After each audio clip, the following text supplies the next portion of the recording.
Whoa. That was early, man. How you doing, Matty? Okay, I was just gonna go get a bottle of water. I'll be back soon.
Okay, ads should be over now, no?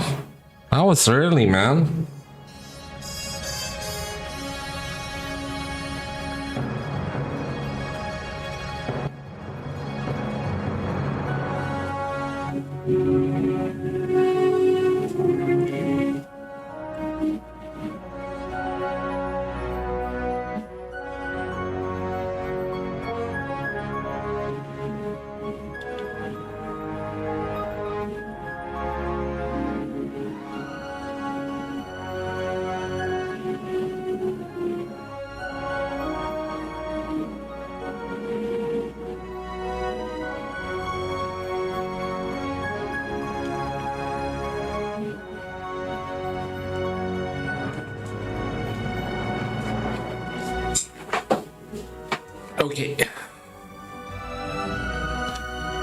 Okay. Okay. Let me just get settled in.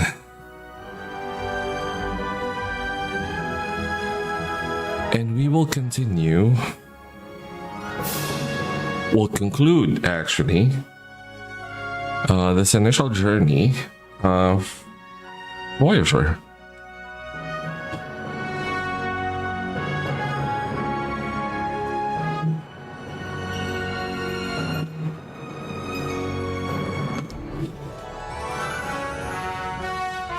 How are you doing that? How are things? Okay, let's load the game, switch scenes. Whew. This is going to be something. Okay, we'll do the recap. Personal logs, and then we'll take stock of what's going on. Lieutenant Tuvok. A sensor sweep of this sector has detected a possible wormhole. Further analysis pinpointed its location within a nearby nebula. The crew exhibits heightened anticipation and hope, despite the current absence of empirical data confirming its classification as a wormhole or its terminal coordinates. While in earlier years I would have categorized such a reaction as illogical, I now understand the presence of hope, even if not strictly logical, is a natural emotional response. During the senior staff briefing, the captain posed the question, what if this truly is a wormhole leading to the Alpha Quadrant? My initial assessment categorizes what-if scenarios as inefficient, hypothetical exercises. However, Captain encouraged further contemplation.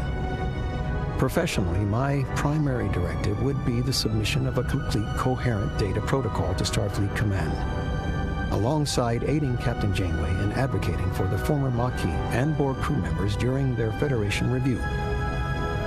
Personally, the reestablishment of my roles as husband and father after 7 years of separation would necessitate a rational and patient approach to reintegration. Should our journey now conclude, I would not categorize it as time ill spent. My personal development, both intellectual and experiential, has been considerable, and my analysis indicates I appear to have lost my train of thought. A momentary lapse. I must address this anomaly. The captain has ordered a course to investigate the nebula.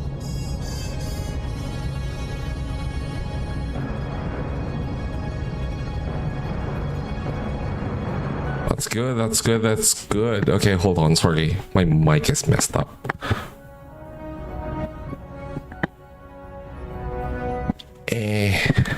That should be okay, that should be fine. No hunt?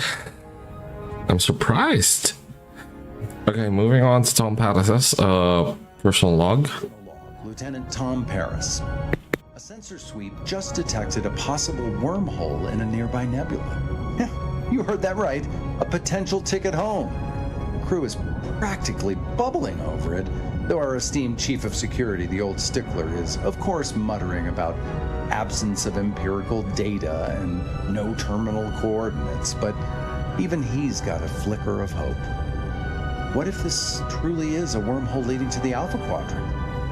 After 7 years on this roller coaster, I started making peace with the idea that this whole journey would take a few more decades. And if all this really ended tomorrow, first item on the agenda, my parole. I would need to remind the captain to put in a good word for me. She promised. But seriously, I think it would be the inevitable showdown with my old man.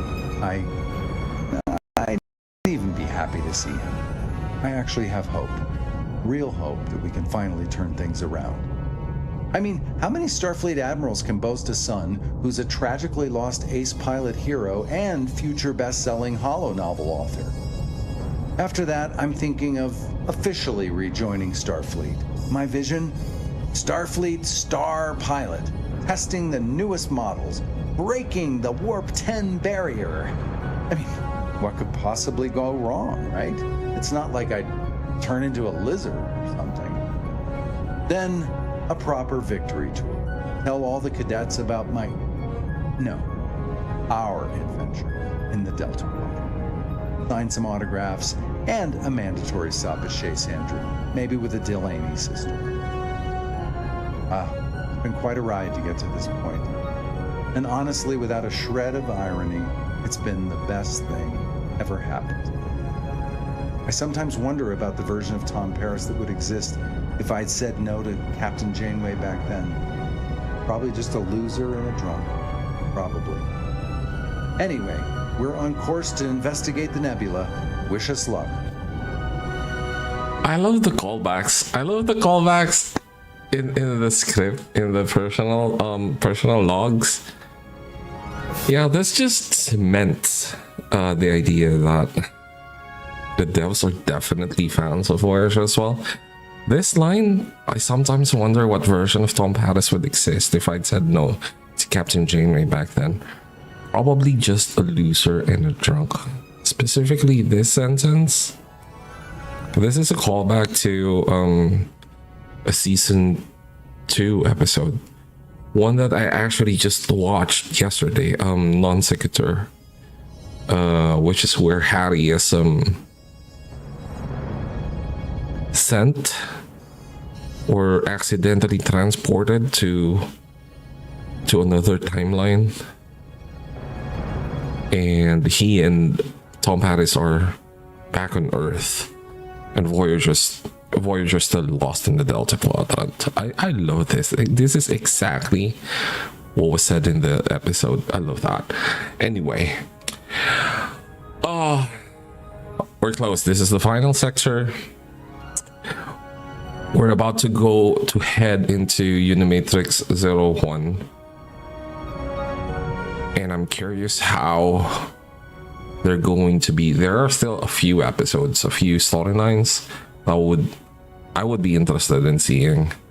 I wonder how they're going to be, how they if they exist in the game, and how they're going to be tied into the structure of the game. So let's go in.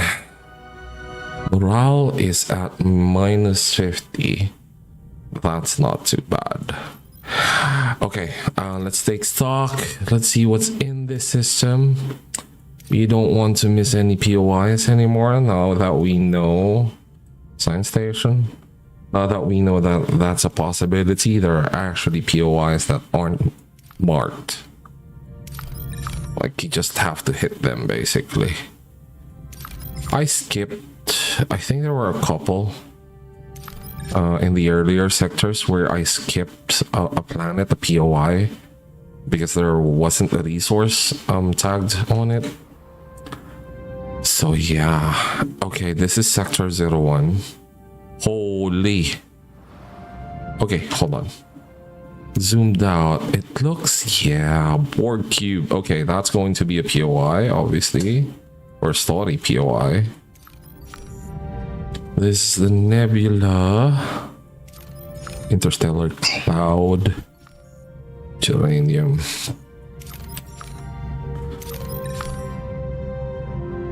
Okay.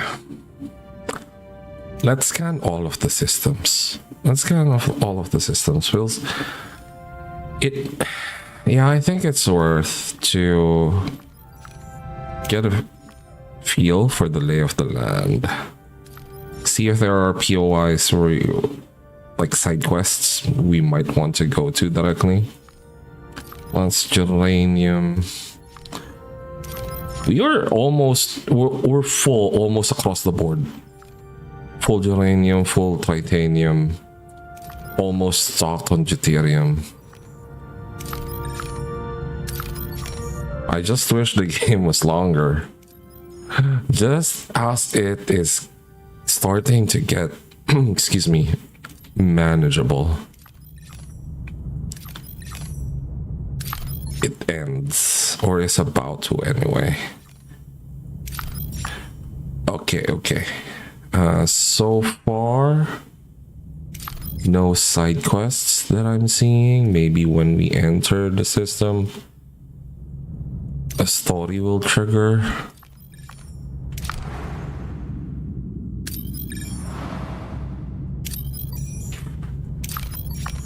Deuterium, geranium, deuterium, repair station. kind of late in the game, but not unappreciated. Okay. Okay, this looks straightforward.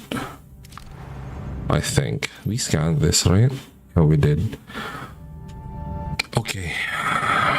Let's take stock.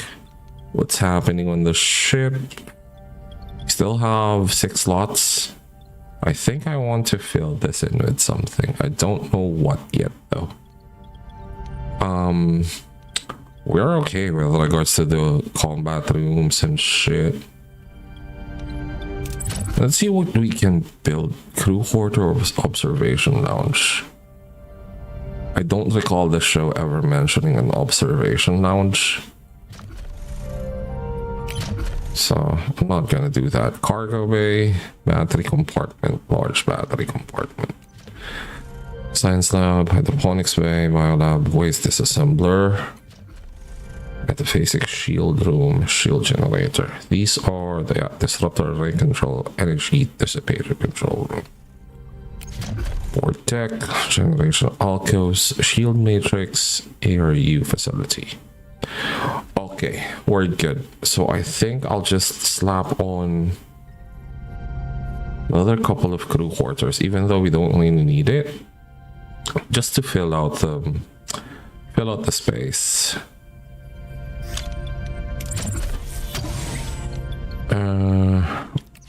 Let's pull one work team from hull repair. Okay, transporter room is level 2, workshop is still at level 1. Torpedo launch bay is at level 2, and we are researching torpedo launch bay level 3 for the POIs, even though it's a little late. And we could probably use regenerative shielding more, or even enhance maneuvering thrusters, or an enhanced structural integrity field, but it's fine. We're good under science, crew. We'll see. Is there anything else? Okay. I don't think I'll pick up any of the combat tech anymore. I kind of want to unlock crew tier 5 before we leave. We'll see.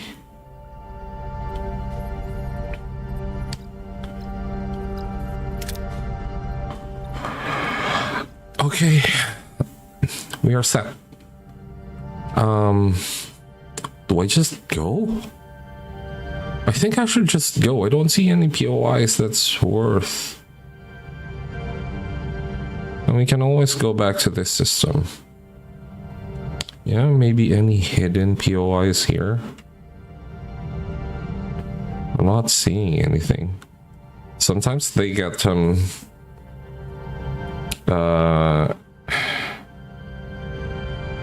obscured. That's the word I'm looking for. Sometimes they get obscured by the star in the system. So, but yeah, it doesn't look like there are any here. Geranium. That's fine. Okay. 10 cycles away. That's not too far. Okay, let's trigger the story. 11 cycles. Crew quarters have been built. Let's upgrade them just for kicks.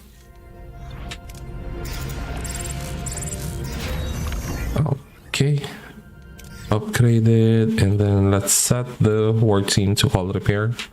Just in preparation. Torpedo launch bay level 3 has been researched. Let's do tier 5 under crew. Again, just for the lulz, basically. And upgrade torpedo launch bay, 7 cycles.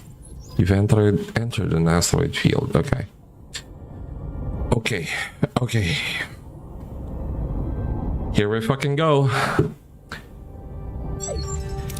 Captain, Our scans of the nebula are inconclusive due to unnatural interference. Instructions? What the fuck? Scan for hidden ships using both of these. Yeah, they just flew in. This isn't our first nebula. We're going in blind. Holy.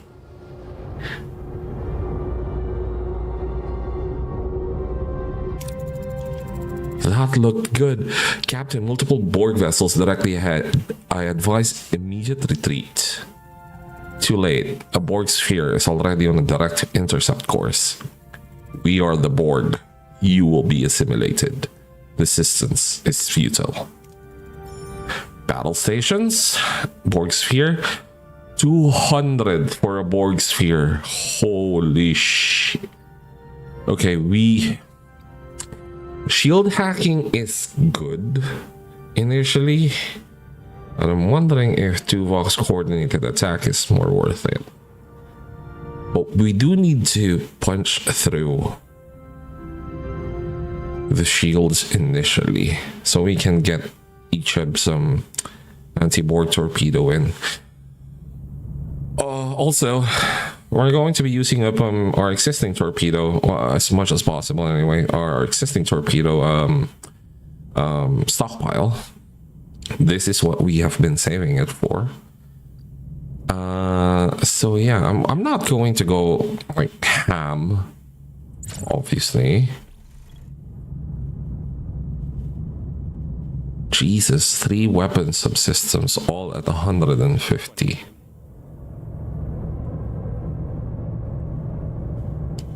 Ability ready, Captain. It takes a while, eh? I also like that they scaled the Borg sphere up. I've seen the Borg sphere be presented as though it's about the size of the Voyager. And that's just wrong. This works. Okay, our shields are holding. For the most part. It's moving. Moving to attack the port side, Captain.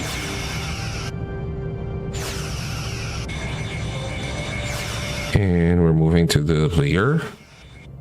We are. Target their shields.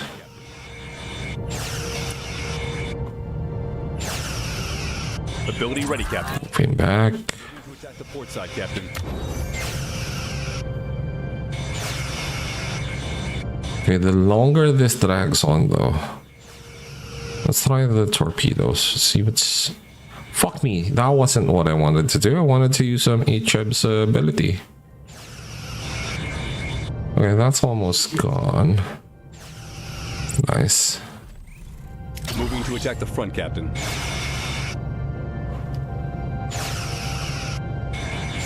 Ability ready, Captain.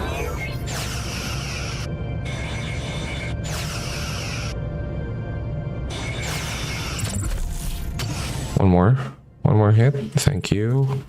Oh, not the weapons. Moving to attack the front, Captain.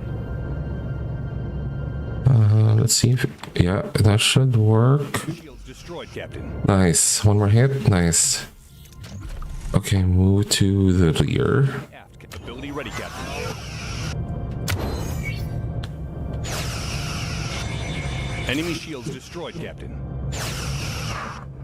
Okay, no damage to rooms. Fuck my life. Life support has been hit as well. Why is FPS so fucking low? Anyway, Captain, I recommend immediate retreat. The other Borg vessels have likely detected. Captain, massive energy surge closing fast. Brace for impact. We are being forced out of the nebula. Well, that was a scenic route to nowhere. No damage to the hull at least. We're outside the nebula, exactly where we started. Turn it on for now. Yeah, that's what they did in the show. They were like, well, fuck that. A lot of Borg in there, so we're not going back in. Curious, any thoughts on those energy spikes? It is logical to assume the Borg are safeguarding something of value. It is a deliberate effort to repel intruders. Whatever they're guarding isn't worth our lives. Helm, get us out of here.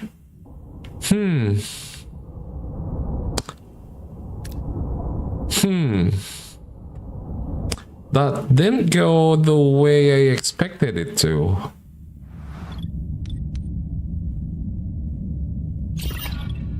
Huh. I was expecting Janeway to go...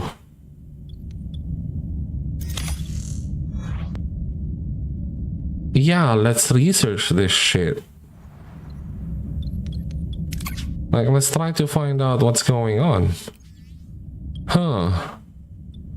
Okay, large cargo bay has been damaged, so we lost a fuck ton of uranium. That's annoying. Let's switch to the uranium then.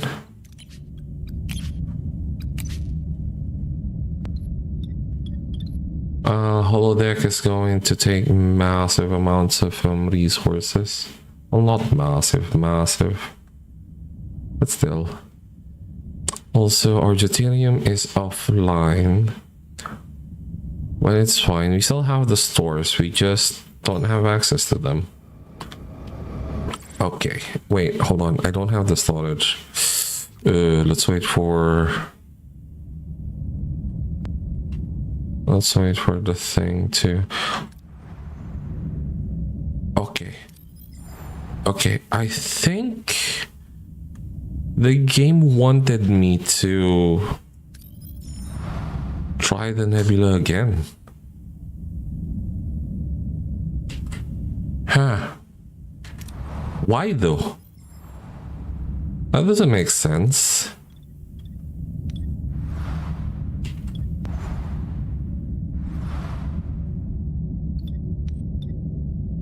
Going to need to repair this, and currently we're not.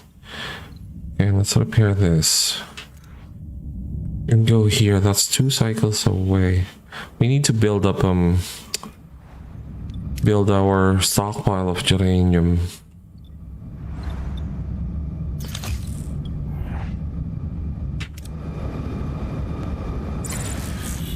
Okay, still not built. Let's just wait. There we go. Okay, okay. Phaser control room, holodeck, and that's it. That's the war team. 194. That's not good. Let's try going to this board cube. Let's try going to that board cube. Let's see. Shield matrix is level 1. Why? Didn't we research this? Warned Icheb about Picard season 2. Yeah, we should though. How you doing, Stack? We're almost done. We are almost done with this playthrough. I will finish this stream. I've only had like 4 hours sleep, but we will finish this. We have to finish this. What's going on? Like, okay, let's go to the board cube. Let's see what's going on. Maybe? No, it doesn't trigger a story. So, what's the expectation here? Just fly around? Okay, repair this.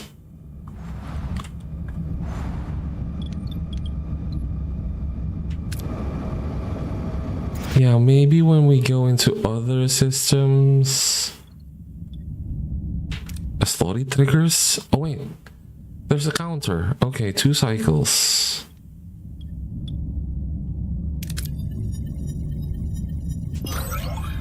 Morale minus 200. Okay, 1 cycle away, that's fine. Place this assembler. Okay. I guess let's go to the shipwreck, get deuterium, and then head on to the nebula. Accept comms request.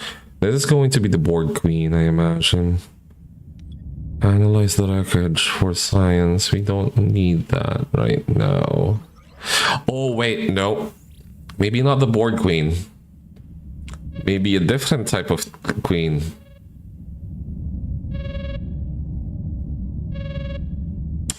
Let's see. Captain, I have detected a spontaneous anomaly in close proximity to Voyager. It is emitting high-intensity tachyon bursts, characteristic of a temporal rift. I wonder who it is. A swirling anomaly appears on the view screen, bathing the bridge in a mysterious cyan glow. The crew holds its breath. If it really is a temporal rift, where does it lead? It is destabilizing. I am detecting Nadion discharges, possibly weapons fire. The signature is Klingon. Something's emerging. Oh, where's the hull armor? Recalibrate your deflector to emit an anti-tachyon pulse and seal that rift. It's usually considered polite to introduce yourself before you start giving orders. I outrank you, Captain. Now do it. 60% chance. Well, we have to fucking save scum. It's Bea Arthur from the Golden Girls. Exactly. Exactly. That's who it is. We're going to have to save scum if this fails. Seal the rift. Failure. Well, emitting pulse too late. Another vessel is emerging. We're going to have to go into battle, I imagine. Let's see how this plays out. No, wait, no. I don't want to see how this plays out because I might actually take that route later on. So we're safe scumming. Not even. How long has it been? Half an hour in before it starts safe scumming. It's fine. It's fine. We're not going. I don't think we have to restart the sector. Yeah. Okay. Let's pretend that didn't happen. Let's go get deuterium. There we go. And now accept the comms request. Let's try that again. Captain. Drift. Destabilizing. And once again, Bea Arthur appears. There we go. Okay. Obey orders, seal the rift. I wonder if this goes up if we have a level 3 navigational deflector. Seal the rift. Let's see if it succeeds. Go away. Okay. Success. Rift sealed. The Klingon vessel's approach seemed aggressive. Seems as if I have a lot of explaining to do. Welcome, Admiral. I see you still have fresh coffee. Would you like a cup? I gave it up. A lot's happened to me since I was here. I shouldn't be listening to details about the future. Oh, the almighty temporal prime directive. Take my advice. It's less of a headache if you just ignore it. Why are you here, Admiral? I've come to tell you to take Voyager back into that nebula. It's our best ticket home. It was crawling with Borg. You know that. Which is why I've brought technology that'll get us past them. Captain, you must consider the possibility of deception. She could be a member of species 8472 or another entity in disguise. It's good to see your diligence remain sharp, Tuvok. The doctor will find my genetic markers are identical to Captain's, merely advanced in years. I've guest confirmed the Admiral's identity through telepathy. Tuvok confirmed the Admiral's identity through mind meld. But no, they did neither in the show. They perform a medical examination. Dr. Mitas in sickbay. Time traveler? That should be fascinating. Research Admiral Janeway's medical data in the science laboratory. I mean, it's science laboratory workshop. It's not sick bay. Fuck me. What was I going to say?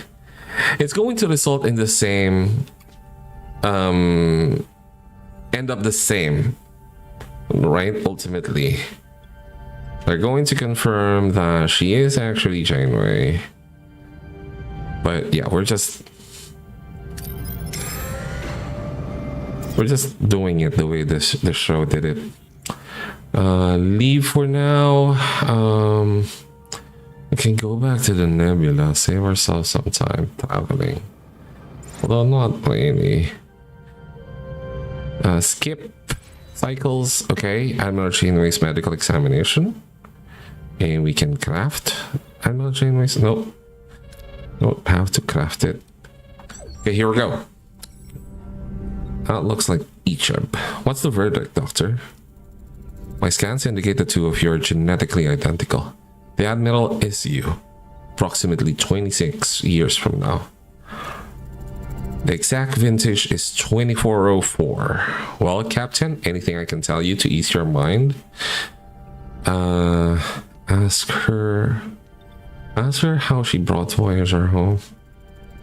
Voyager's home, I'm an Admiral. Why tamper with the timeline? What happened to I shouldn't be listening to details about the future? Success, please. I'm following your advice and ignoring the temporal prime directive. Wait, 2 Janeways? Yes. Spoiler alert. Admiral Janeway travels back in time. We'll hopefully this succeeds. The exposition will hopefully make that clear. Success. Okay. If you don't do what I'm suggesting, it's going to take you another 16 years to get this ship home, and there are going to be casualties, people you care about.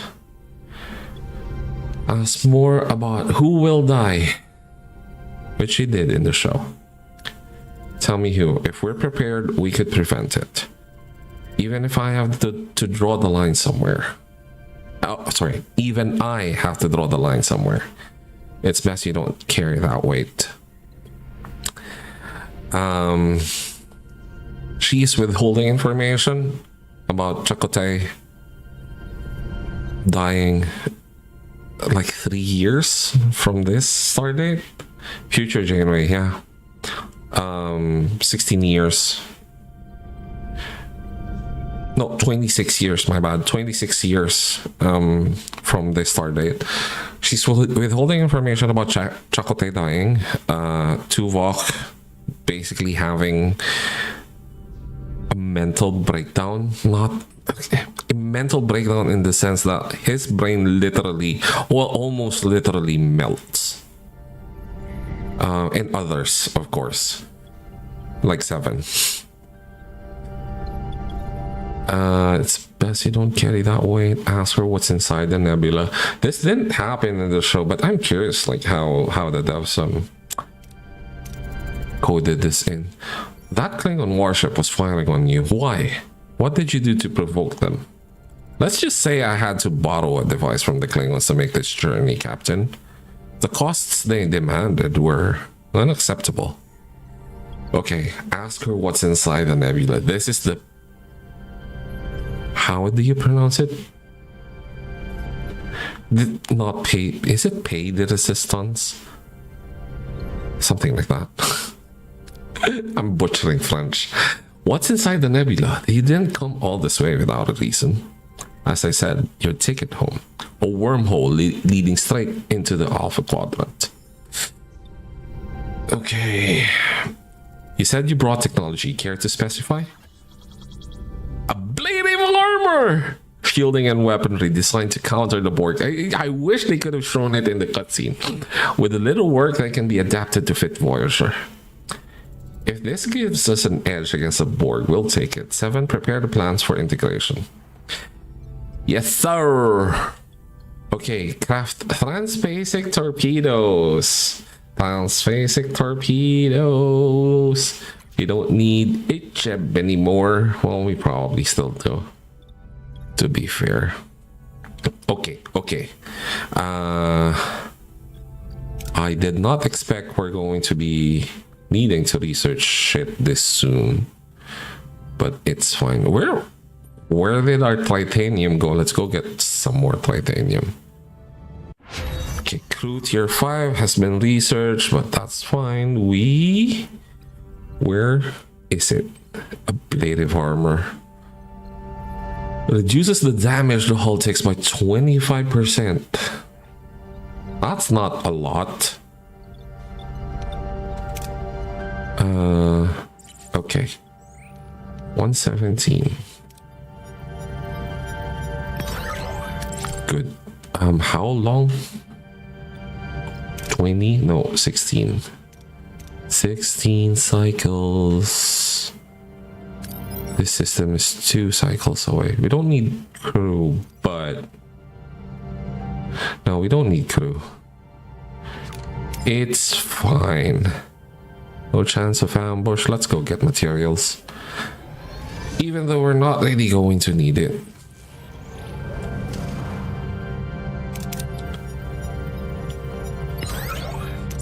So yeah, like the final...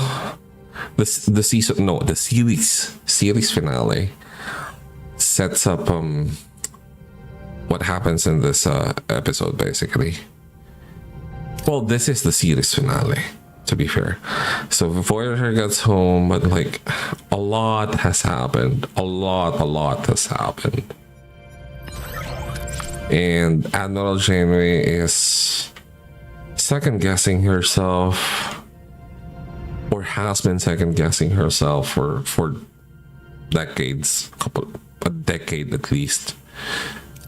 And she wants to fix some things. Because the nebula that we went to earlier, yeah, that's the transwarp hub. Okay, transphasic torpedo blueprints crafted. Lovely. Let's get titanium. Okay, that's full. We just need ablative armor. 8 remaining.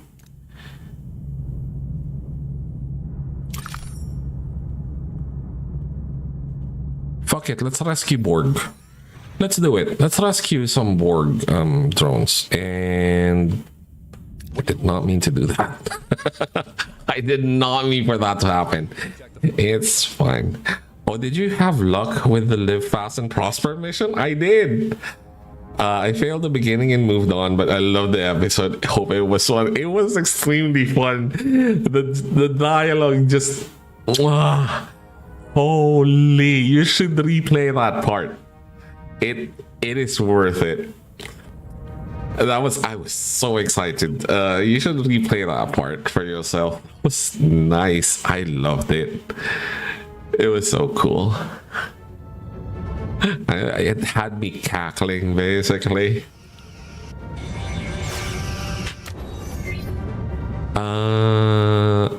Okay. Let's try... Ooh, that melted that. Holy. Okay. I'm not mad. Oh. Who needs transphasic torpedoes? Hello? Enemy shields destroyed, Captain. Moving to attack the star. We melted this Borg sphere. Ability ready, Captain. Ability ready, Captain. Holy. Ability ready, Captain. Okay, one more for good measure. Boop. Moving to attack the aft, Captain.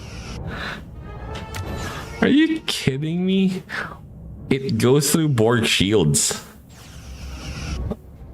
HM's ability is fucking busted.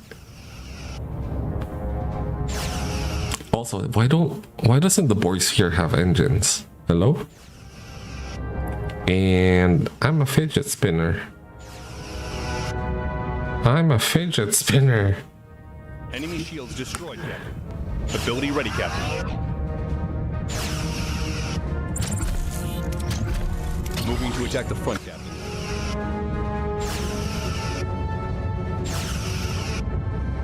Yeah, we're just toying with the Borgs here at this point.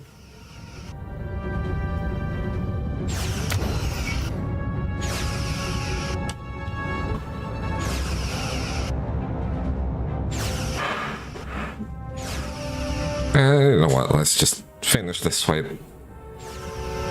Boop. Okay. Let's rescue some XBs. Take them back with us to the Alpha Quadrant. 10 XBs have joined, and now we have unhoused XBs. Sure.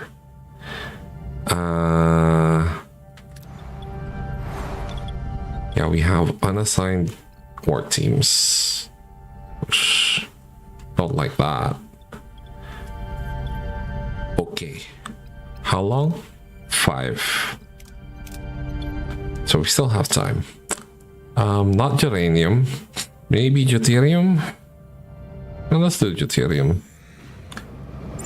And then go back to the nebula. Because I think that's what's going to need to happen.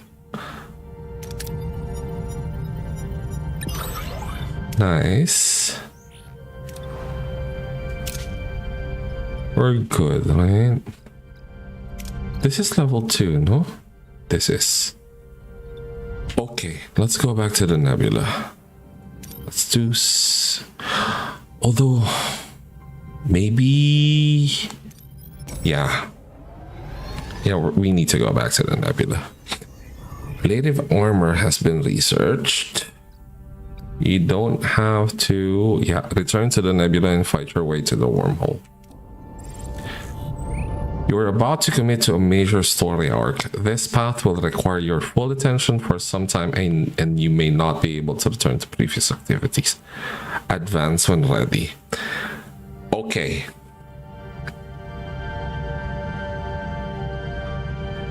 There are other systems in the sector. There are other systems in the sector. We need to make sure. We need to make sure there are no side quests.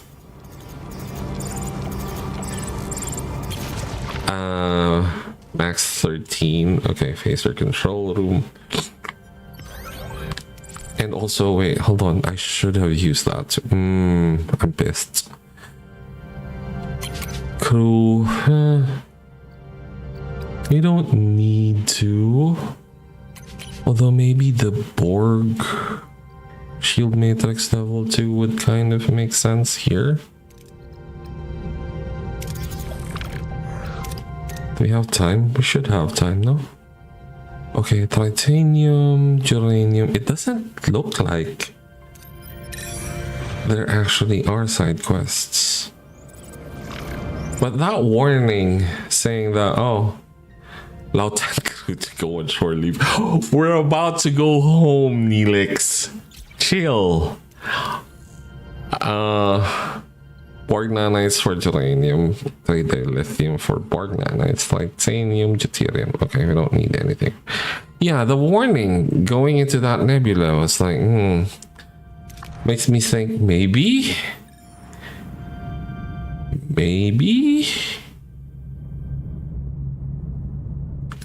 So we'll check.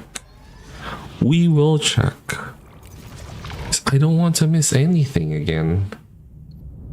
171. No. Ooh, we should lose Neelix through. I got Homestead, and I was hoping to get rid of Neelix there. It did not happen. We just got some stuff. Where is it? Hold on. Okay, after we get this.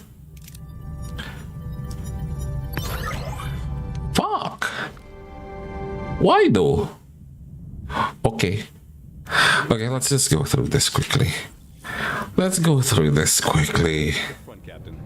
We're overpowered. Why is RL? It said RL, not OR, which is out of range. What is RL? Reloading? Okay, fire. That's gone. Just erased, deleted from existence. Ability ready, Captain. Same for that. Moving to attack the starboard side, Captain. And 4, 3, 2, 1. We just got some tech from Ability ready, Captain. the Talaxians that gives us more morale for food. That was it. That was all we got. We lose titanium, geranium, and I think food as well. Ability ready, Captain. Would you let him stay with the Talaxians or keep him with you? Shields destroyed, Captain. I wanted to get him to stay with the Talaxians. That was the intent. It's, again, to like follow the story. Also, yeah, I think it was you who said that. It was in order to lose Cass after the gift, you needed to not help her. Like completely. Which is, I get it. That needs to happen for the structure of the game, but that also breaks canon. So I'm not a fan. Like, it should have been enough to... There were 2 chances to help Cass, right? I think what should have happened is if you didn't commit to the full therapy course, then there is at least a large chance of her being lost after the gift. Yeah, in that case, you'd have to break canon one way or the other. Exactly. Yeah. But it's fine. We have Cass in the waste disassembler. What's going to happen is just we're just going to completely forget that Cass is even on the ship. She's just going to be left on Voyager, basically, even after we return to the Alpha Quadrant. Let me show you what we got. It's so, yeah, here, Talaxian Delight, which I didn't even research. All food rations additionally increase morale by +4 per cycle, which is good for like staying in a system or in a sector. But like, you get it late. You get it so late. So it becomes practically useless. The game should just give you the choice to send Neelix away, basically. 14 cycles because they're gravely sick. Huh. Okay. No POIs. No story POIs. We're going back. 10 cycles, more tier 4. Although, I still want to research this. I think we'll have time. I think we'll have time to have this be researched and Shield Matrix actually upgraded. And yeah, okay. It's established that this is basically a different timeline. Because in the personal log for this sector, Tom Paris mentions the Delaney sisters this late. So yeah, no Tom and Belana romance. Tom Torres isn't going to happen. Okay, we do this, which is the only positive about that, or not a positive about that, but I'll take it if it means there's no Chakotay 7 thing going on. That was just weird. All right. Time to give the Admiral's gifts a proper field trial. Helm, take us in. Hull of all.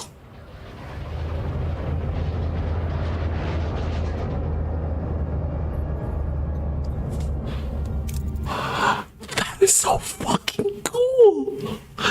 What do you mean? Captain, the board cube is emerging from the nebula. Excuse me. Voyager, a speck against the colossal bulk of the board cube guarding the entrance to the mysterious nebula. Against such a behemoth of the collective, resistance would indeed be futile. Their weapon systems are offline. They appear to be waiting What's their game? We're being hailed, Captain Janeway, in an iteration from your future. Advanced to the rank of Admiral. Admiral, yes. Apparently, repeatedly thwarting the Borg Queen does wonders for your resume. I suppose I owe you for that. Arrogance. A constant in your temporal iterations, Janeway. Your future technology is irrelevant. It will not protect you. Attempt to access our nebula again, and your vessel will be eradicated. Consider this your final warning. Why is she so fiercely protective? Her reasons are irrelevant. She won't be able to deliver on those threats. The nebula is the only way forward. The Queen is not bluffing, Captain. This decision is too grave.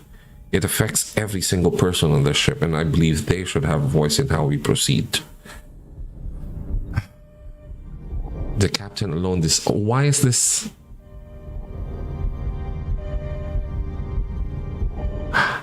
If we don't get another chance to turn back, I'm going to be pissed.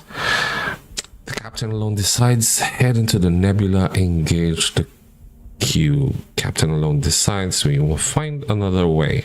The crew decides together, ask for the opinions of others.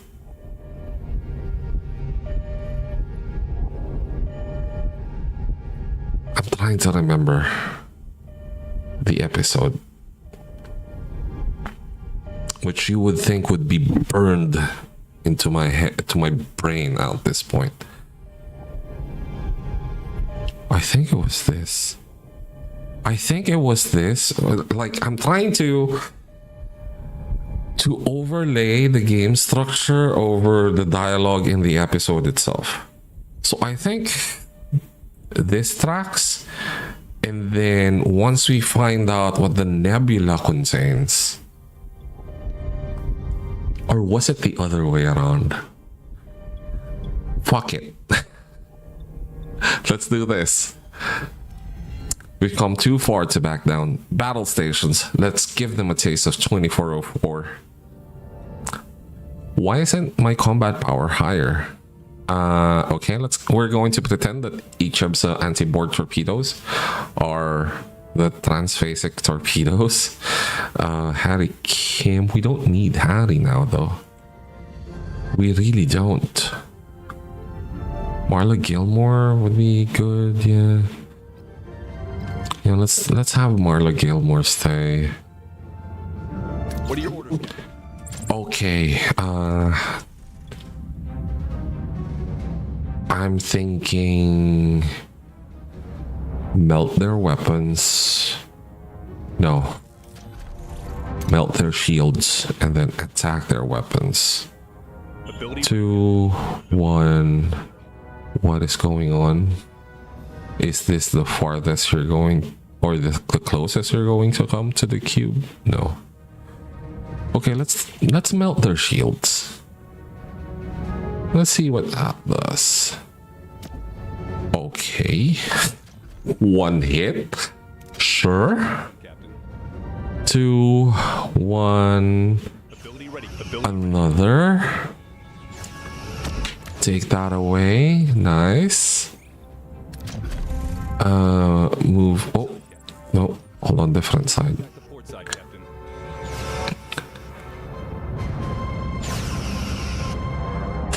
Ability ready. We don't have the ablative armor. Oh, this is a missed opportunity. I wish they could have put in the ablative armor. Just have a separate model for the ship for after you research ablative armor. Enemy shields destroyed. That would be great. Oh, wait, huh? Oh. Transphasic torpedoes for the win. The Borg cube has been neutralized with surprising efficiency. All other approaching Borg vessels are retreating. Did I promise as much? It appears the Queen is reassessing our current tactical superiority. We should anticipate rapid adaptation. Then let's not give them the chance. Helm, full impulse forward.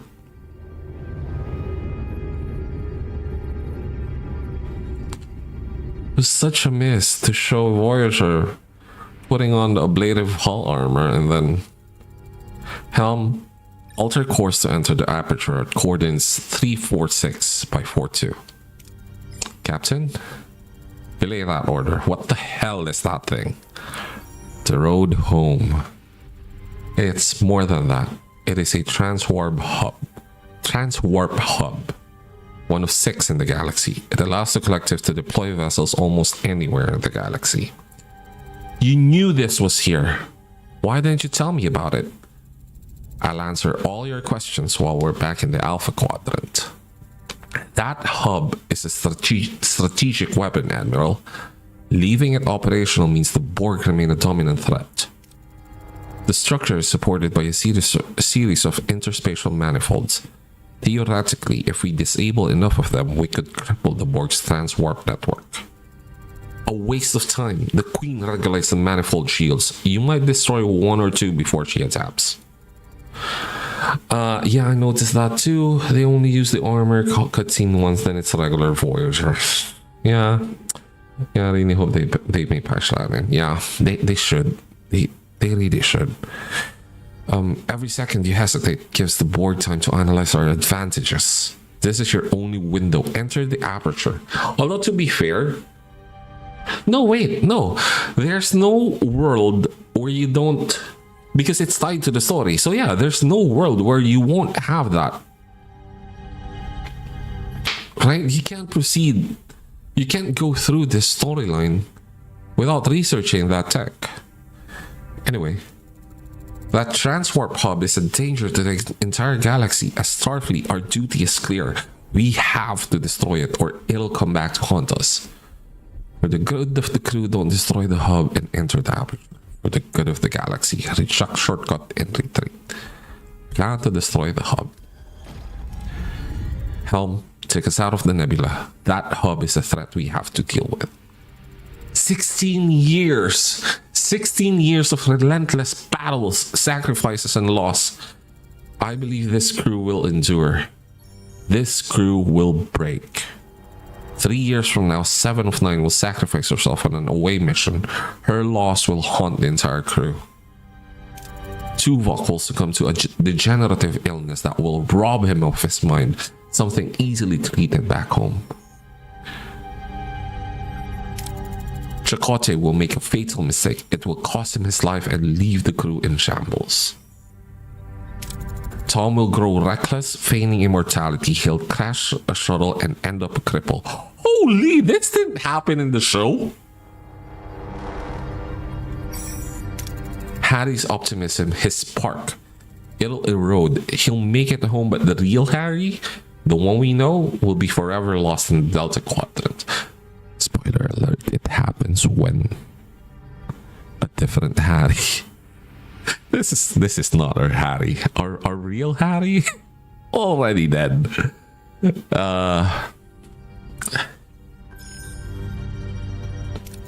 Bailana will become consumed by anger and guilt. She'll take a shuttle and leave, leaving she's protecting us. Isham will get his eye ripped out.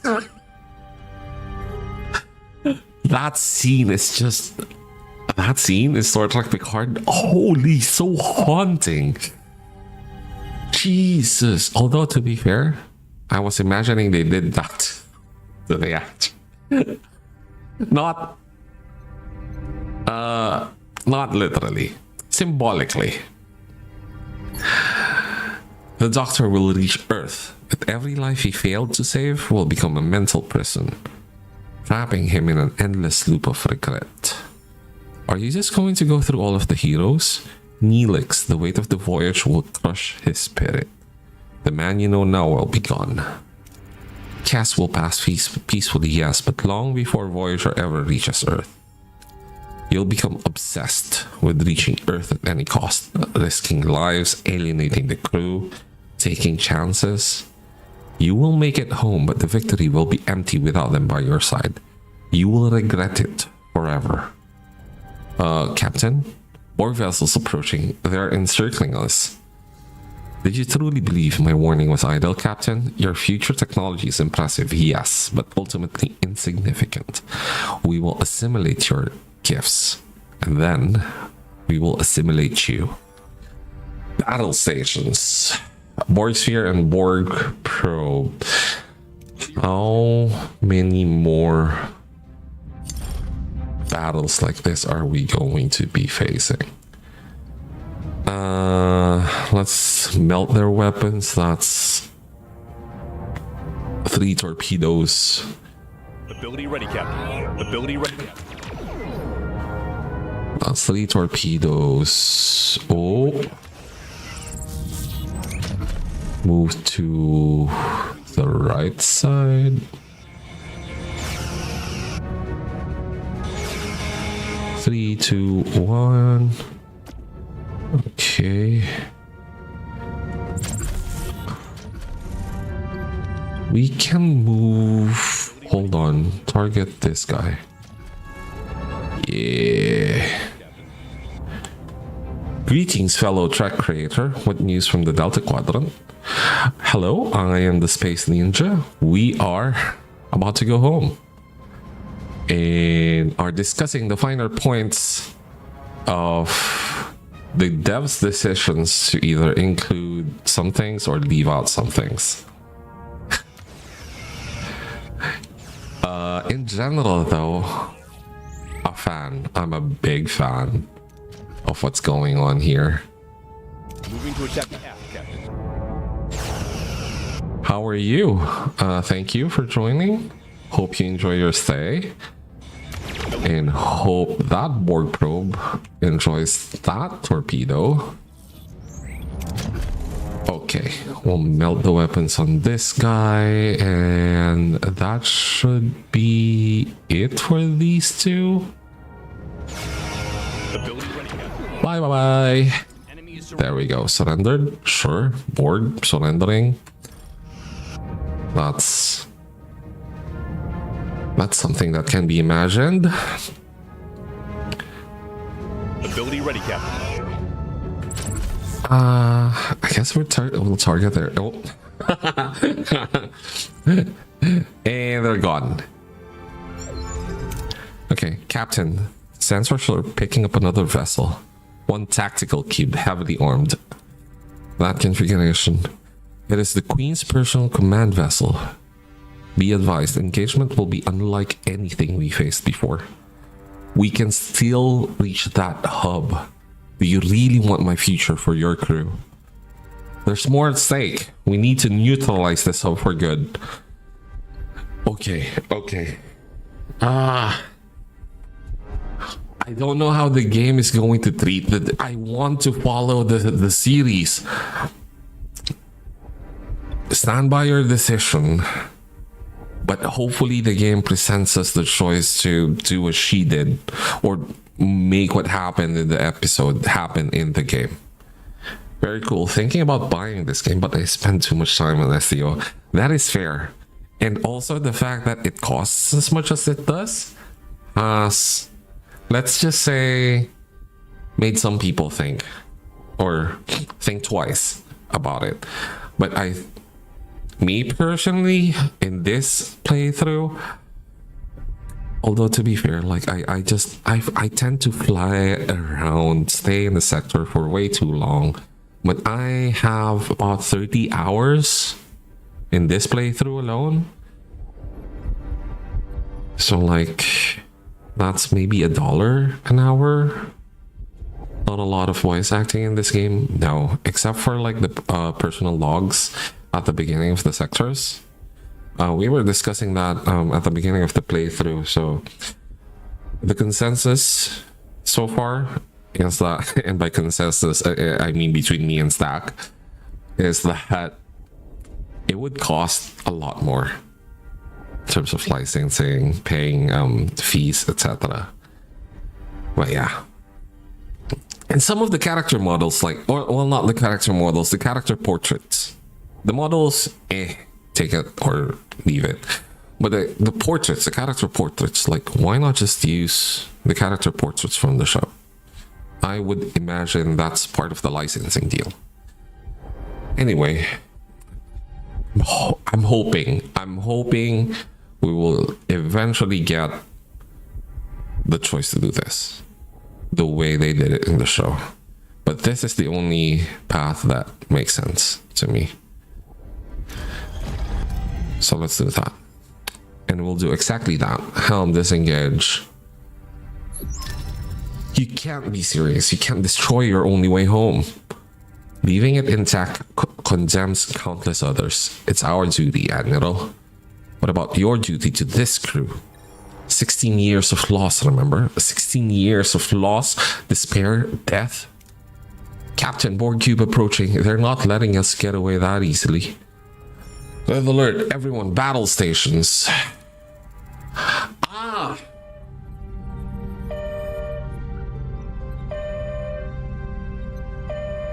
You might need to restart.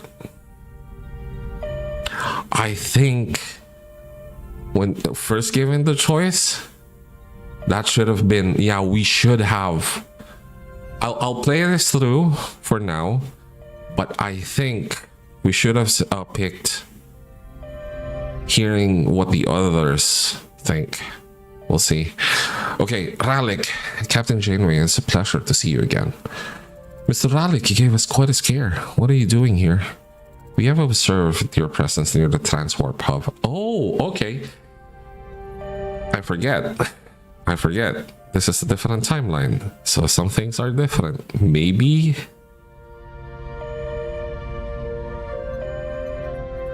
this is our ticket home? We'll see. It is our assumption that you plan to use it for your return to Earth. We are willing to assist you with this endeavor. Actually, Mr. Ralik, we're planning to destroy it. An intriguing strategy, Captain, but I assume you have assessed the risks of such an assault? I would propose an alternative. Instead of destruction, we could secure the hub. Come again, Mr. Ralik? We have already considered seizing the hub, but concluded it was not viable. With Voyager's assistance, however, our analysis changes. We could use this hub to liberate Borg across the galaxy. It would be a significant blow to the Queen. You, in turn, could use it to return home. It is a mutually beneficial plan. I think this is only available to us because we helped Ralik, but then this was the Unimatrix Zero storyline. We couldn't have done anything else but help the XBs.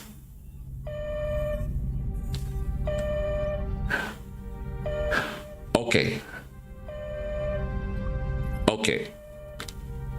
We'll play this through. But I think if we... Future problems. I'm your 33rd sub as of now. Always a pleasure to meet and talk to other Trek fans. What makes you think I'm a Trek fan? I'm kidding. Obviously, I'm a fucking Trek fan. But yeah, nice to meet another Trek fan. A lot of us, for sure. Definitely a lot of us. But yeah, it's always fun. It's always fun to discuss things about Trek. Yeah, I'm more for I'm the kind of science fiction fan that doesn't really care about the technology. It's more of I'm a big Heinlein fan. I'm a really big Heinlein fan, Robert Heinlein. And I tend to think of science fiction more of an exploration of how humanity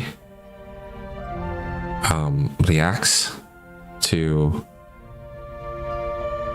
certain changes, is how I think about it. Right? So yeah, although Trek is really cool, the technology is fucking superb.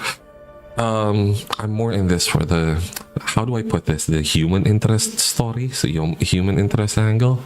So yeah, Voyager is really my cup of tea.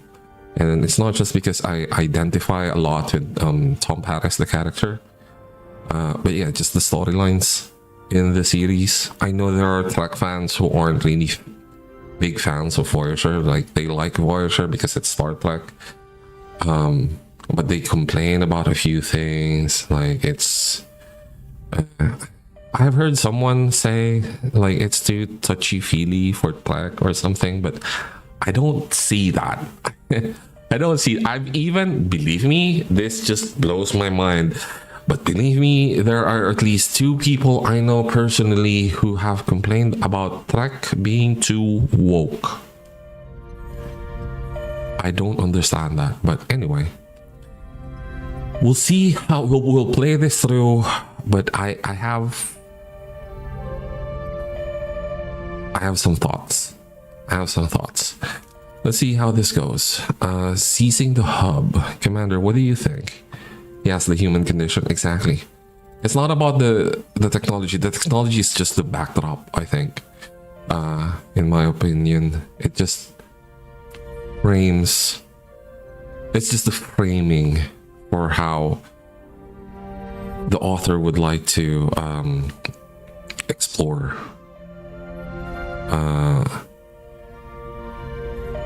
Like present the trajectory, basically, of yeah, it's an exploration of I'm yapping way too much, but yeah, like an exploration of the human condition, exactly. I can't put it any better than that. Okay, my position is clear. That hub is a threat that must be neutralized. Whether we destroy it or occupy it, our actions must serve the greater good of the galaxy. I'll spare you the false sincerity, Mr. Alec. What is your strategy for seizing that hub? Your rebellion, to my memory, is still in its infancy.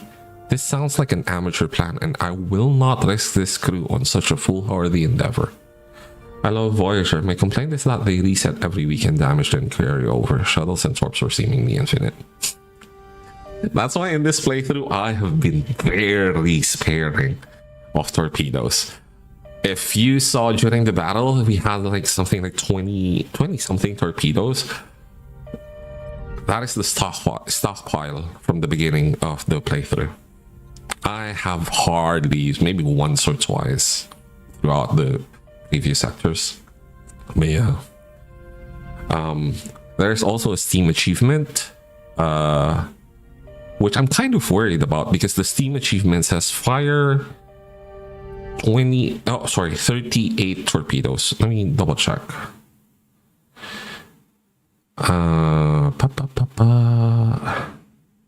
Okay, the Steam achievement's name is only 38, right? And the description is fire 38 torpedoes in a single playthrough. I'm worried that if I don't fire exactly 38, I won't get the achievement. Trek has always been woke. It's kind of the point. Exactly. That was the whole purpose of Trek. I've had 2 people complain to me when they found out that I'm a fan of Star Trek. I've had 2 people complain to me personally. Oh, I don't like the new shows. They're too woke. Like, what the fuck? Imagine putting a woman as the captain of a ship. I mean, it was the late 90s, but still, even then, holy. Who? Woman as the chief engineer? I mean, 7 of 9, her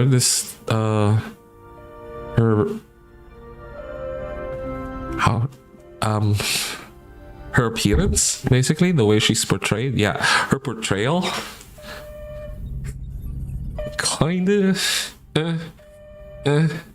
But it's a product. Let's just say it's a product of its time. It was woke for its time. Kind of how, like, yeah, you go back to the original series and it's quaint, but fucking A, put it into context, man. Anyway, Alec, you have me yapping. Curious, 2 captains and an unexpected asset. Just ignore her, Mr. Alec. She comes from a future where principles are apparently nothing more than pesky suggestions. So, what's the plan? Our assessment has identified 3 viable approaches. First, a military engagement, which we will take during the Warship Voyager playthrough. We will launch an overwhelming attack with our awakened fleet. Or you could say your woke fleet. And Voyager as the nucleus. This path is contingent on Voyager possessing great combative prowess. The second is a non-violent technological solution. A targeted impulse could drain the hub's energy, rendering the drones dormant and allowing us to take control. This requires advanced scientific expertise, which would be available to us. Third, we beat the queen at her own game.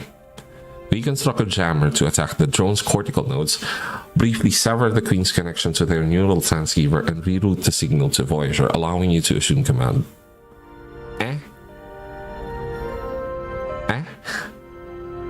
We would be the Borg Queen. This would enable you to order the Borg to enter a regeneration cycle while we take over the hub. This, however, requires a high level of expertise in Borg technology. Is either of these approaches within your capabilities, Captain?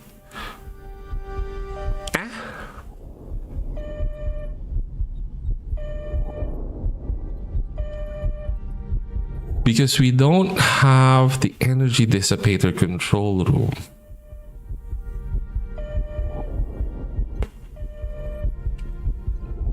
That's why this isn't available to us. Also, we can have combat power to 400. We're only at 270 something. And like the Borg cubes aren't a problem at all. They're like the fucking K-Zone at this point. You need 100 XBs to beat them at their own game. Okay, this was what I was waiting for. Listen to what your crew wants. Let's ignore Ralik. Ralik didn't happen. He's not there. Take the hub, destroy the hub, or just go home. Let's do this. Yes, exactly. This is what I'm looking for. This exact line of dialogue. Okay. 7 years ago, destroying the caretaker's array was my choice, and mine alone. This one we'll make together. What do you choose? No one wants to get home more than I do. If we can take the hub and neutralize the Borg threat, that's the best of both worlds. But if we can't take it, we must destroy it. It's the right thing. Our journey may be long, but this is the only crew I'd want to be on that journey with. My vote is to go big and go home, pun intended. Let's take the hub. But if it doesn't work out, don't worry, Captain. I've got enough Captain Proton scripts to last us a few more decades. Conquering the Transwarp hub is the most logical and efficient path. It benefits all of our objectives, yet Earth is not my home. This crew, this vessel is. If we cannot take the hub but destroy it, a longer journey home is a secondary concern for me. My vote, take the hub. I'd love to see the look on that smug queen's face. If we can't, well, I say we turn that hub into a supernova. We'll show the queen that we're not just her playthings. And that, Captain, is worth a few extra years of travel. To take control of the hub offers a potential strategic advantage, but it also creates a vulnerability. The logical conclusion, therefore, is to eliminate the threat entirely. Destroying the hub is the most efficient and final solution, ensuring the safety of the Federation. This isn't just about us anymore, Catherine. This is about the entire galaxy. Whether we destroy it or occupy it, we must do what is right. We cannot turn a blind eye to the fate of the galaxy. Okay. Stand with your crew. If we can't take it, we'll destroy it with Ralik's help. Here's the thing. These are locked. So I don't know what's going to happen. Is it going to go the way it did in the show? I fucking hope so. Oh. It has to, right? It has to. The devs must have anticipated that you wouldn't have any of these. Like you could reach this point without any of these.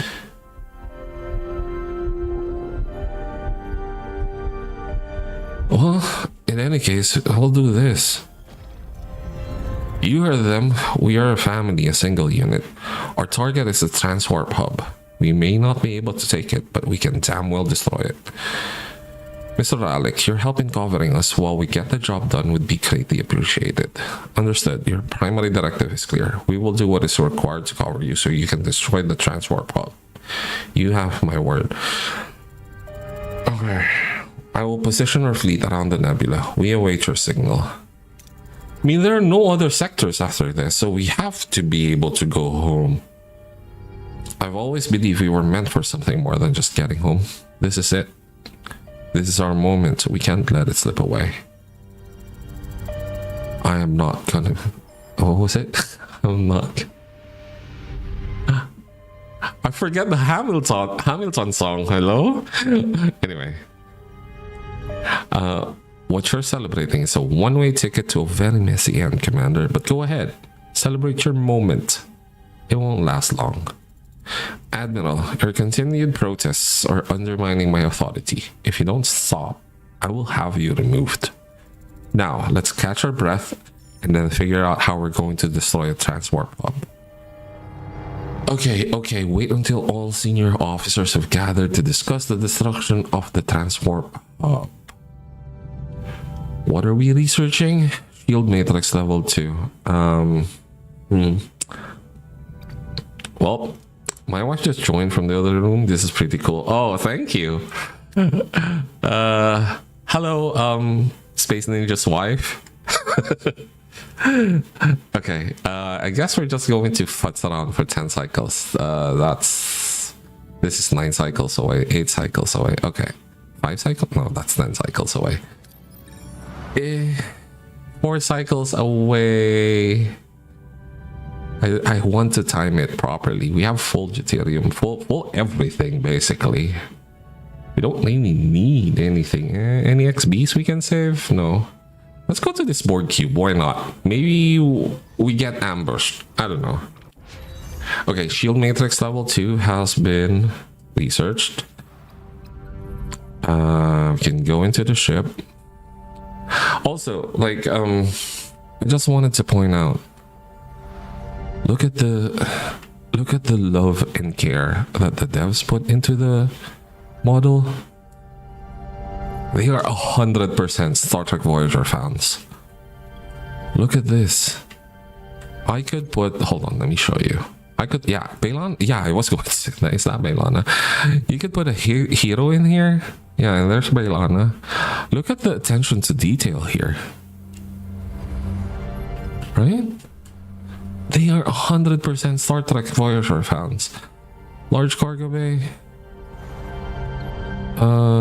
Ishab is just staring at the waste disassembler. And Cass is doing the same. Metaphasic shield room. Look at this. This isn't in the show, but look how they integrated it, how they designed the room. It looks like it's meant for Voyager. Right? The cargo bay, a small cargo bay, the large cargo bay. Look at this. And even the... Okay, this room obviously not in the show. And it's kind of similar to the metaphasic shield room now that I look at it like the... Like this... Oh, like this part here. This part here, like the... Yeah, the recessed portion kind of looks similar to this part here, but not really, because this is closer to the screen. But yeah, they designed it to look like, conceivably, this is part of Voyager that was adapted to Borg technology. It fits that vibe. Same for the shield matrix. And the Borg alcoves, regeneration alcoves. Right? And look at the holodeck. They have Chase and Dream. They have Chase and Dream. The attention to detail. I'm telling you, man, this is worth. This is worth. Anyway, we can upgrade these. So let's do that. Need this. Engineering office, unassigned from hull repair. Upgrade both of those. I don't know why we're doing that. We don't really need that, but yeah. Okay, we need the energy. Hold on, we need the energy dissipator thingy. It's under science. This one. Disables all energy systems for 4 seconds. It's not, it doesn't fit into the show, but we'll research it in case that's the only chance we have of destroying the hub and end going home. So we'll see. Okay, we're going up against a Borg cube. Oh, a Borg sphere. I don't know how that happened. But yeah, this is what I'm saying. Like, we're at 274. Borg spheres 200. We can go up to 400. Why? Although I'm kind of excited to see that, to be fair.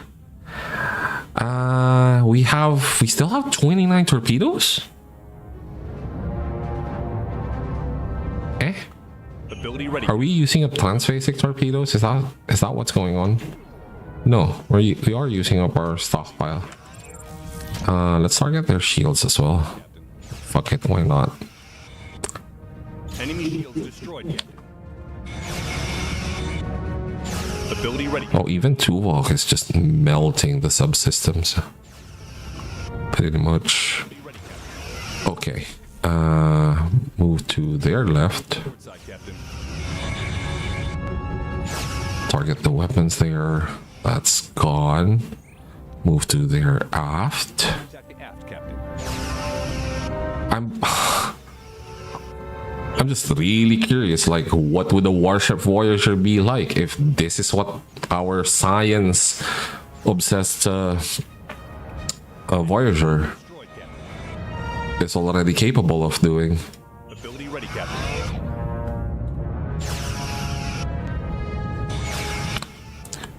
Okay, that's gone. People, bye. Moving to attack the starboard side, Captain. We're not even going to bother with torpedoes at this point. That's just being cruel. That's just being cruel. Well, maybe one. Maybe one. Just to speed things along. Ability ready, Captain. Okay. Whittle away their hull.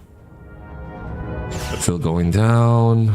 Ability ready, Captain. Another volley. Or no. A bunch of bursts. Okay. Okay, no damage. We get titanium and deuterium. 6 cycles. We're full. We are full, baby. 3 cycles away. This is how many cycles? 4 cycles away. Okay. Okay. Let's go somewhere. I guess it doesn't matter. It's not timed. It's not timed. We're fine. Leave for now and let's go back to the nebula. I think we'll need to. Maybe. We'll see. Shield matrix has been upgraded and it looks different now. Yeah, it looks different. I think it looks different. Okay. Accept comms request. Do we wait? I think we should wait for the energy dissipator. That's 5 cycles. Yeah, that's 5 cycles. Let's wait. And why does the game say I'm over here? Okay, let's wait for that to be researched so it's ready to be built. If we have to save scum. Analyze the terrain. Yeah, okay. Good. It should be done by the time we get back. Okay, if we have to futz around afterwards, enter the ship. How big is this? I won't be able to find out because I don't have free building space. Okay, we'll see. Accept the comms request. Let's finish this. Let's see. I think we're still on the right path. So, how do we go about destroying the transport hub? Disabling enough manifolds would collapse it, but the Queen's shielding and adaptation would make direct assault problematic. Sounds to me like it's time for a Hail Mary pass. A Hail Mary pass. Oh, there's a bug. Oh, okay, I see. An unconventional high-risk, potentially high-yield stratagem. One such option exists. Transphasic torpedoes. Modified to detonate simultaneously within the hub's primary energy conduits, bypassing external shielding and triggering a cascading internal implosion. That is a lot of technobabble. However, the resultant shockwave would be extensive. Voyager would have approximately 10 seconds to clear the blast radius post-detonation. Captain, I believe I can offer a solution to mitigate that particular hazard. A targeted neurolytic pathogen. If we infect the Queen and thereby the transport network, her control over the hub's functions would be severely compromised. Meaning a less potent implosion, perhaps. Instead of outrunning the shockwave, what if we could ride it? Use its force to propel us through the collapsing hub and out the other side, straight to the Alpha Quadrant. There is, however, one complication. The pathogen would need a carrier, someone to deliver it to the Queen via assimilation. A sacrifice. There will be no sacrifices. Hopefully this still goes the way it should. God damn. The fact that you're being given these choices, though, that it's making me nervous. But no, Captain Janeway would vehemently oppose this. Would not even consider this. There will be no sacrifices. We'll go with the initial plan and just dodge that shockwave. I didn't spend years planning this just for you to throw it all away on some idealistic intergalactic goodwill mission. This isn't strategy, it's a death sentence. I won't stand by while you condemn them to my past. Captain, the Admiral has confined herself to her quarters and refuses to communicate. A moment's peace then. New priorities: fabricate more transphasic torpedoes, optimize all defensive and offensive systems. Then we confront the Queen, destroy the hub, and escape the blast. Let's go. Okay. Sitting alone in her quarters, Admiral Janeway watches the dark space outside her window. A knock at her door and a familiar voice she didn't expect pull her from her thoughts. She hesitates for a moment before opening the door to find her unexpected visitors waiting. If you're here at the behest of that insufferably principled version of me, consider your mission futile. Her naive view of morality has no place in this reality. I will not contribute to condemning this crew to a life of misery. No, Admiral. Captain Janeway has no knowledge of this. Some members of the crew felt compelled to speak with you on their own. So what's the point of all this then? Admiral, in our reality, you and the Captain are still one and the same. She is a woman of integrity and principles, and forgive me for saying so, but you seem to have forgotten that. The Janeway we know believes in a better way, a more principled way, and that is why we would follow her to the ends of the galaxy. I'm choking up.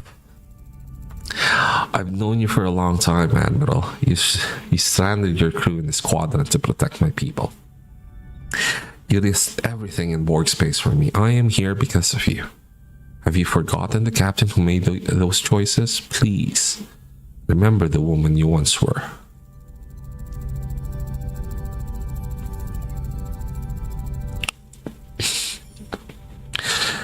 You saved me. You gambled on a handful of Borg children, a choice that was not logical but compassionate.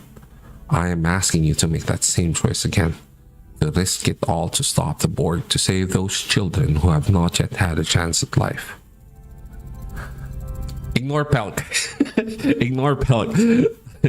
When our freighter was about to explode, you risked valuable time to save me. The safety of the whole sector was on the line, but you showed compassion.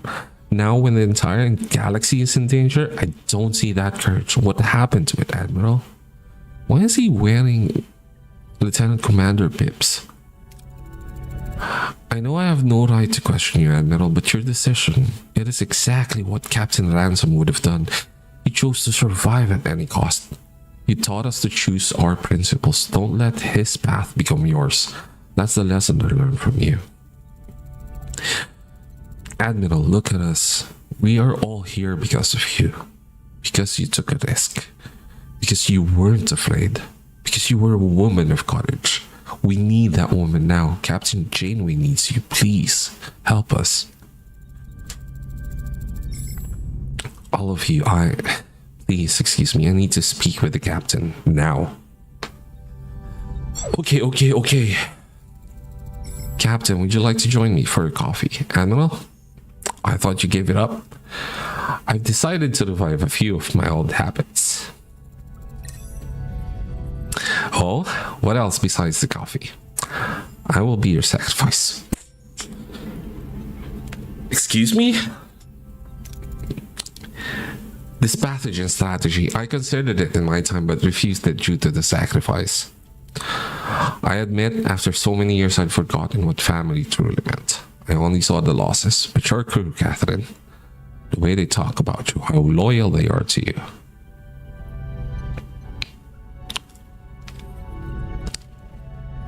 What's that?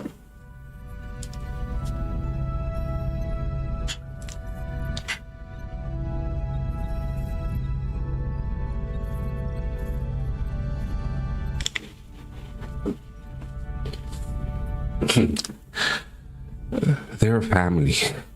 They showed me what I lost. I was wrong to try and force my broken future onto you. Let me be the sacrifice. Let my final act help preserve what you've managed to keep alive here. Knowing what's at stake and knowing our shared stubbornness, I won't try to stop you. Inform the doctor so that he can prepare the neurolytic pathogen. Which we already have. We researched it before. To calibrate. Oh. Okay. Well, we don't have that. We gave that away. To calibrate the pathogen for maximum efficiency, I will require... Oh, maybe we do get a chance to get another one. I will require a functioning Borg vinculum. It interconnects all drones within the localized subcollective to maintain conformity. Such a device is invariably located inside the central plexus of a Borg vessel and heavily shielded. Evading detection will be nearly impossible. Every step will carry the risk of alerting the Queen. So that's the purpose of the Borg Cube POI, I guess. Then we'd better be resourceful. Helm, yeah, get us to the nearest Borg Cube. Okay, let's take a look at this. Why isn't... Who is this? Who are you? Eh?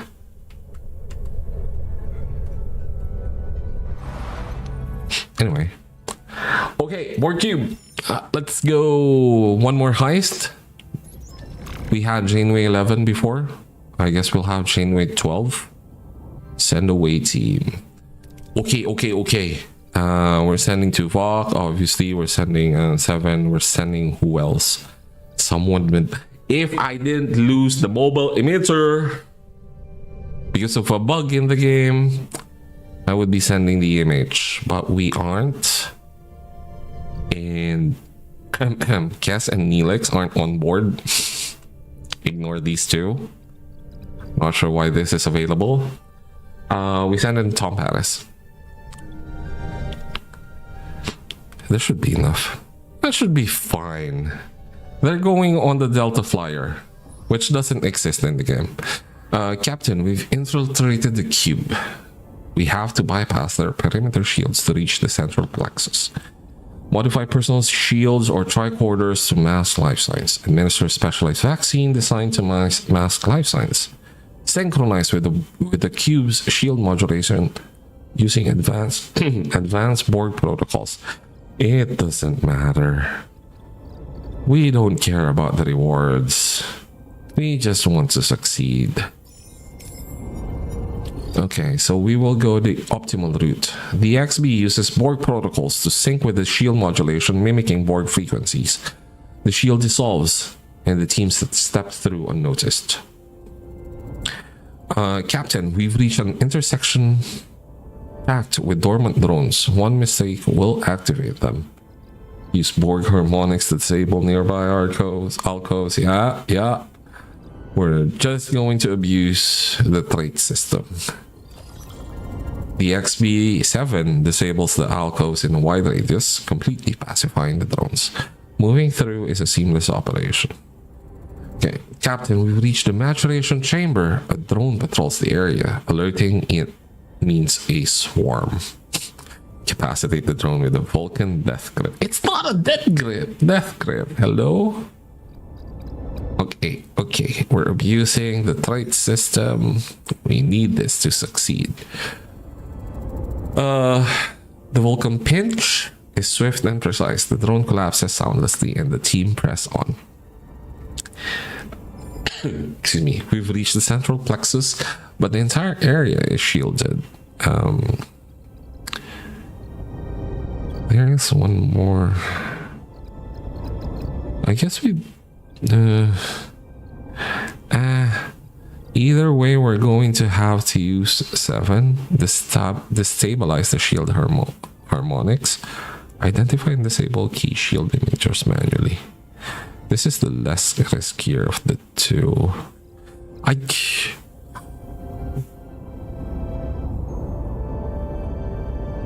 There's no way. There's no way Tom would be expected to do this.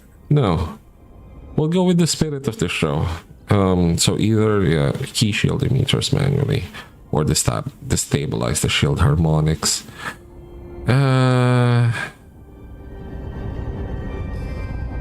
Let's do this. Crit? Okay. The team destabilizes the shield's harmonic frequencies, causing it to collapse. The way to the central plexus is clear. The vinculum is anchored to the central plexus system. Any ideas how to extract it? We do. We abuse the trait system.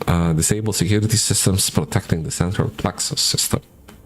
A lot of systems in that sentence. Crit, thank you. 7 deactivates the device's security measures and the team silently extracts the vinculum. They beam back to Voyager victorious. Lovely. Injury-free bonus. Maybe I should have used Ichab, but no. No.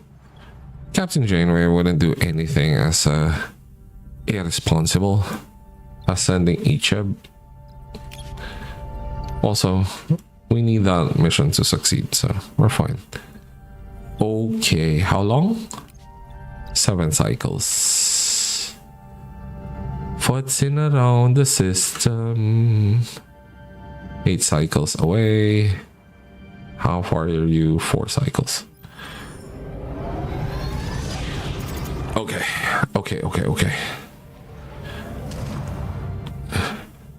How many? 400. Excuse me. I'm kind of curious what that energy thingy, what was it? Energy dissipator, what that looks like. But no, Voyager doesn't have that. That's not a thing. What do you mean? Let's go back to the nebula.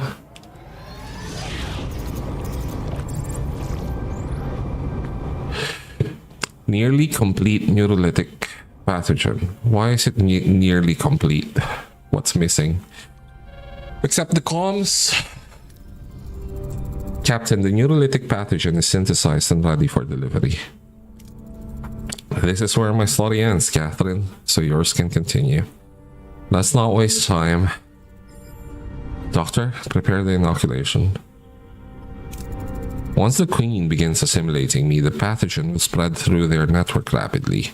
That's your opening, Catherine. Don't you hesitate. I wouldn't dream of it. Good. Now where's my shuttle? Janeway to shuttle bay. Prepare for the Admiral's immediate departure. Priority 1. Get them home, Catherine. all of them. That's all that ever truly mattered. I will thank you for everything, for this chance. Okay, head back into the nebula when ready. Optional, prepare Voyager's defensive and offensive systems to survive long enough for the pathogen to spread. This is as good as it's gonna get. As good as it's gonna get. We are 7 short of energy. It's fine, we have batteries. Even if we went over, which we aren't going to do, that's okay. Ooh. I've just sent you email, no pressure. Check it out when you can. Okay. After this. Okay. Starting this part will begin the final act of your journey. There is no turning back once you proceed. All other paths will be closed behind you. That's what we're aiming for. This is the end game for Voyager. Advance when ready. Captain, we reach our destination. Orders. Continue. The fleet is in position, Captain. We await your command. The plan has changed slightly, Mr. Alec. We'll destroy the hub, but we have found a way to return home as well. I'll spare you the details. Understood. Either way, you have our full support, Captain. Progressing deeper into the nebula, Captain. Strange. No welcoming committee? My analysis indicates they are aware of our presence and are maintaining tactical distance. Undoubtedly a trap. As long as they're not actively engaging, we make our way for the hub. The Queen must be expecting us. Mr. Alec, be ready. Attacked only on my command. Remain alert. Hub inside, Captain, and... Oh no. A tactical cube is guarding the hub. Weapon systems charging. Captain Janeway, you returned to challenge us, and you brought these malfunctions with you. I was, of course, expecting you. Surprised to find me in good health? The Admiral's pathetic attempt was as transparent as it was futile. She proved quite compliant once assimilated. You'll pay, Queen. You will soon join the Admiral, you and all of Voyager. What the hell is happening? The tactical cube has engaged combat protocols, Captain. She's taken the bait. Good. Ah! Maybe the pathogen... Yeah, the pathogen is still making its way. Okay. Now we survive until the pathogen takes effect. Battle stations. 295. Okay, we need Ichab. 100% we need Ichab. I think we're fine with this loadout. We're throwing everything we have at this battle. What are your orders, Captain? Holy! This looks awesome. Hello? I wish I could pan around more. Okay. Let's take out their weapons basically immediately. And then their shields. And then move on to other parts. Moving to attack the front, Captain. Ichab, do your thing. Why are we back at 29? I'm confused. Ready, Captain. Bug? Take that down. Please take that down. That's not doing as well as I would have hoped. Ability. Okay, do your thing, Tuvok. Kind of melting our shields. Ability ready, Captain. We need to fire one more. Yeah. Okay. Okay, now take out their shields.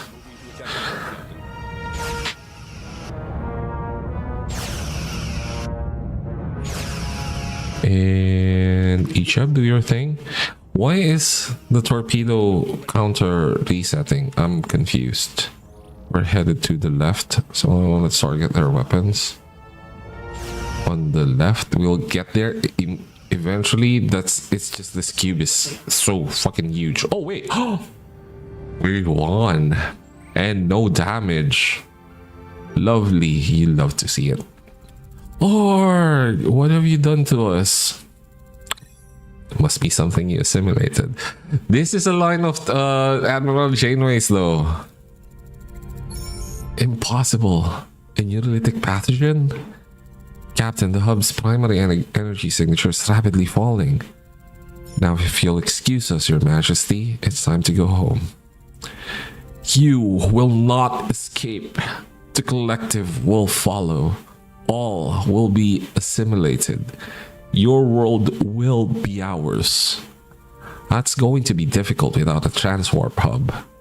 Helm, full impulse, ready torpedoes. Let's blow this damn thing to smithereens. Aye, Captain.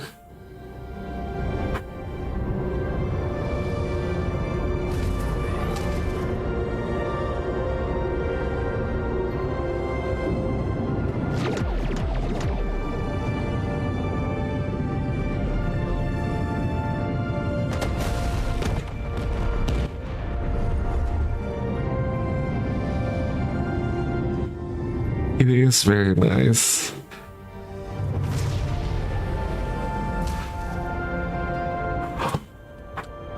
I kind of wish they did the show ending. I kind of wish they followed the show's ending. We did it! We actually did it! We're home, finally! Can you believe it?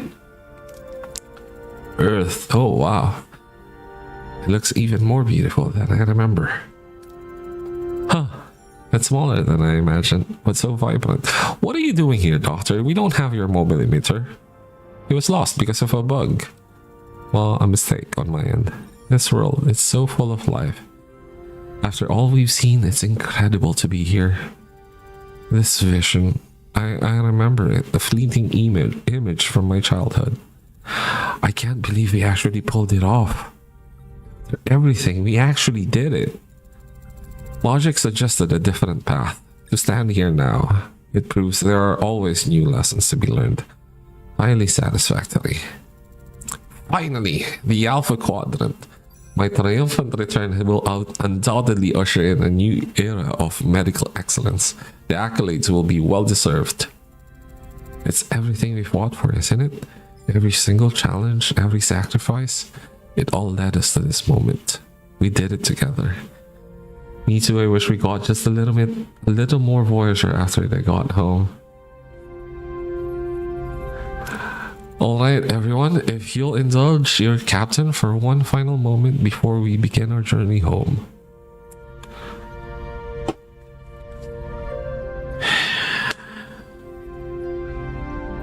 I'm trying to remember her. No, there wasn't a speech. There wasn't a speech. She just ordered Tom Paris to set a course for home. We'll see. At this point, I trust the devs. They did a good job. I know they're fans, so let's see what they have for us. The crew we became. 7 years ago, Starfleet and Maquis became one crew, forging a bond stronger than any uniform, finding family and facing every challenge together. Speech! To see all your faces safe, finally home. That's the culmination of every sacrifice, every bond. Our family is whole.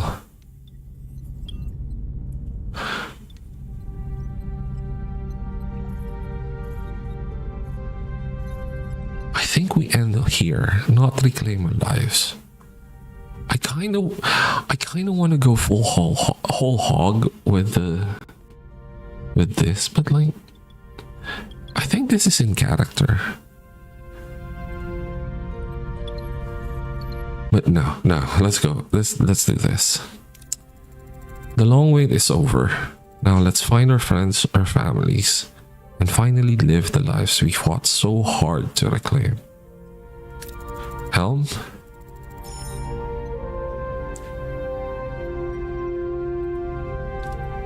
Set one final course. To Earth. Let Starfleet know Voyager's home. Admiral's log. Catherine Janeway. The year is 2385. I wish there was a voiceover. 7 years have passed since Voyager's return. And I find myself, the shimmering view of Earth was a sight we earned not just by enduring the Delta Quadrant, by dismantling the Borg's greatest weapon. Through every impossible choice, every sacrifice, we remained true to who we were and what we stood for. We were finally truly home. Starfleet's port was a whirlwind of emotion. My crew, my family, reunited with their loved ones. Tears and laughter filled the It's too fast, man! They were in the whole field with family and friends who never gave up hope. We stood honored. Medals shown and applause echoed in. I too was promoted to Admiral. My future self had been right. Repeatedly thwarting the Borg Queen indeed does wonders for your resume. Now, as the dust settled, I reflect on what came next for my extraordinary crew. Holy.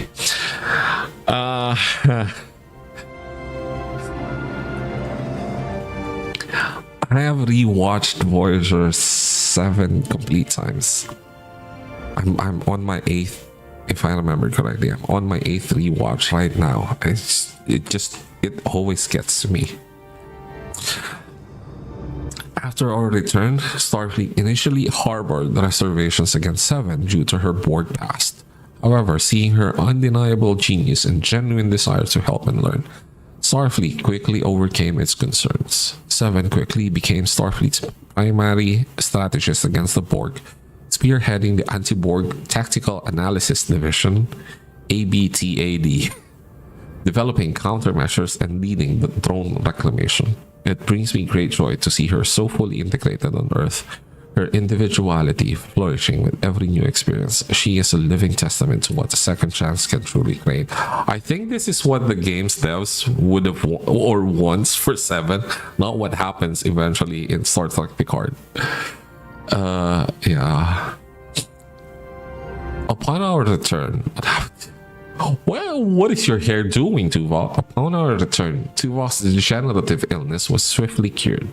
He was soon promoted to commander and serves as my chief of staff. My steadfast confidant, a bond forged through every impossible choice. Tuvok's logic remains my anchor. I sometimes wonder if he still secretly monitors my caffeine intake. With the Maquis pardoned,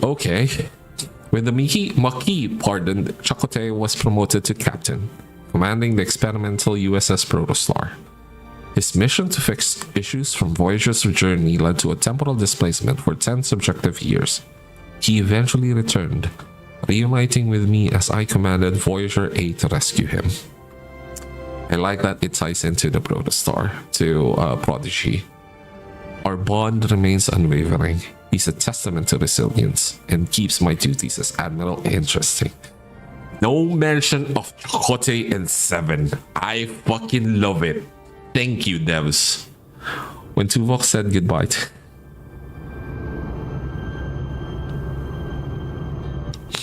Homestead is actually in the game, but I don't know if it was dialogue choices, but I didn't get to say goodbye to Neelix. I was hoping that not necessarily a cutscene, but something like this would have happened. But no, it didn't happen. It's fine. Okay. Oh shit. Son Dawson, Milana, holy.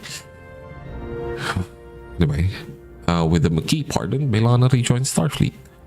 Her unparalleled ingenuity, honed on Voyager, led her to Starfleet's advanced propulsion, where she rose to chief engineer, spearheading next-generation warp drives. Her old inner conflicts, it seems, were simply fuel for her brilliance.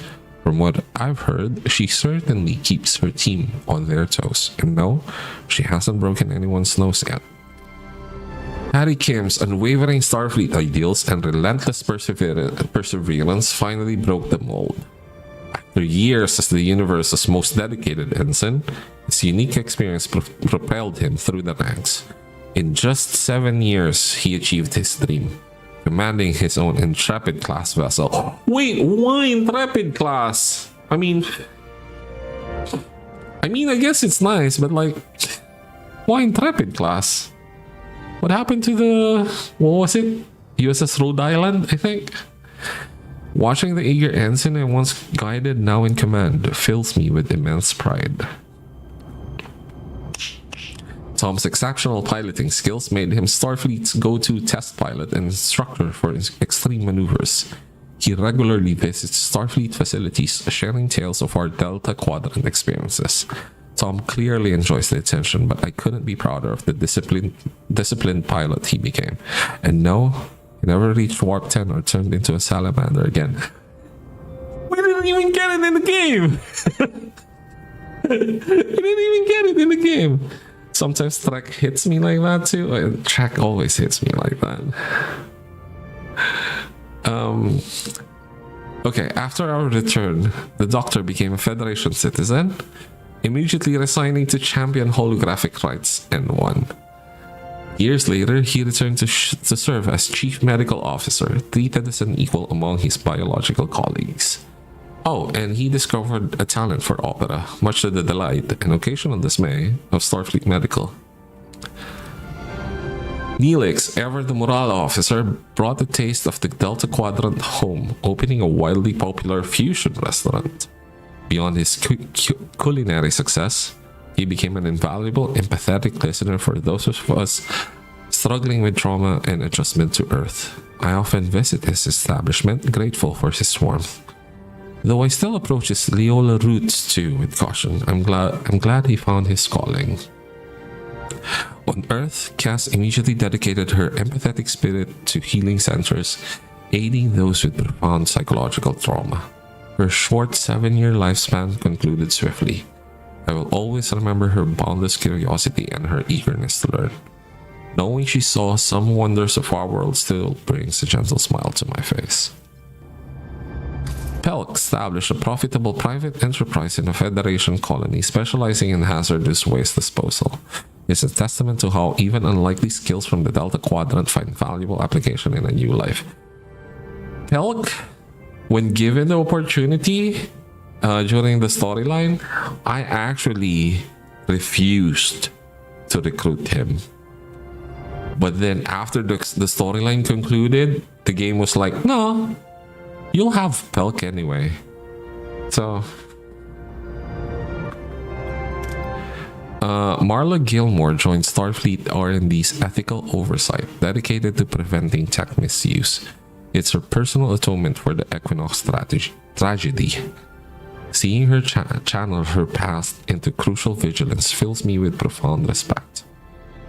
Icheb dedicates his life to helping other XBs, particularly young drones, guiding their difficult path back to individuality. Seeing him nurture these new individualities is profoundly moving. Make use of the few years you have left, Icheb. The hub's destruction was a blow to the collective, but a heavy blow to Rallick's rebellion as well.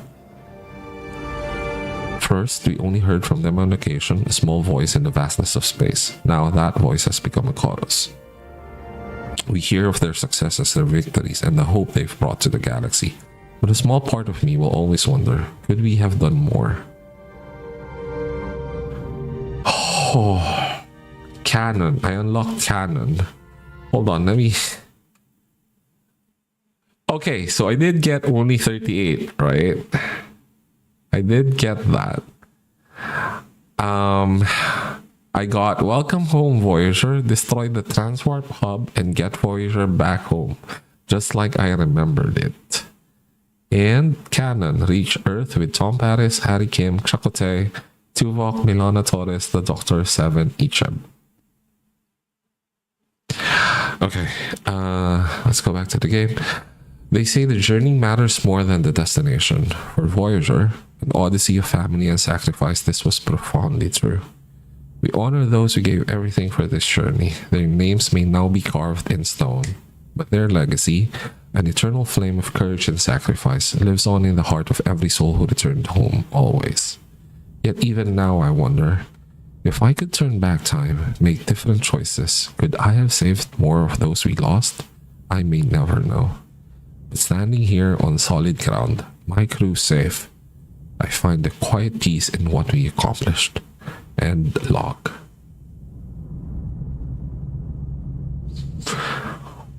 Holy.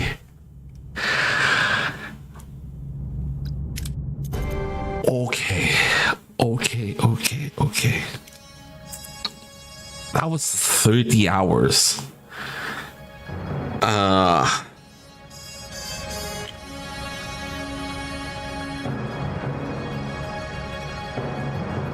30 hours on that playthrough. Not counting losing like 2 hours when I had to restart a sector.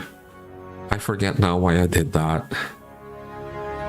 Plus another hour or so where I save scummed because the RNG gods didn't want me saving both Tom Paris and Seven on an away mission I sent them on. Plus another time I also restarted the sector.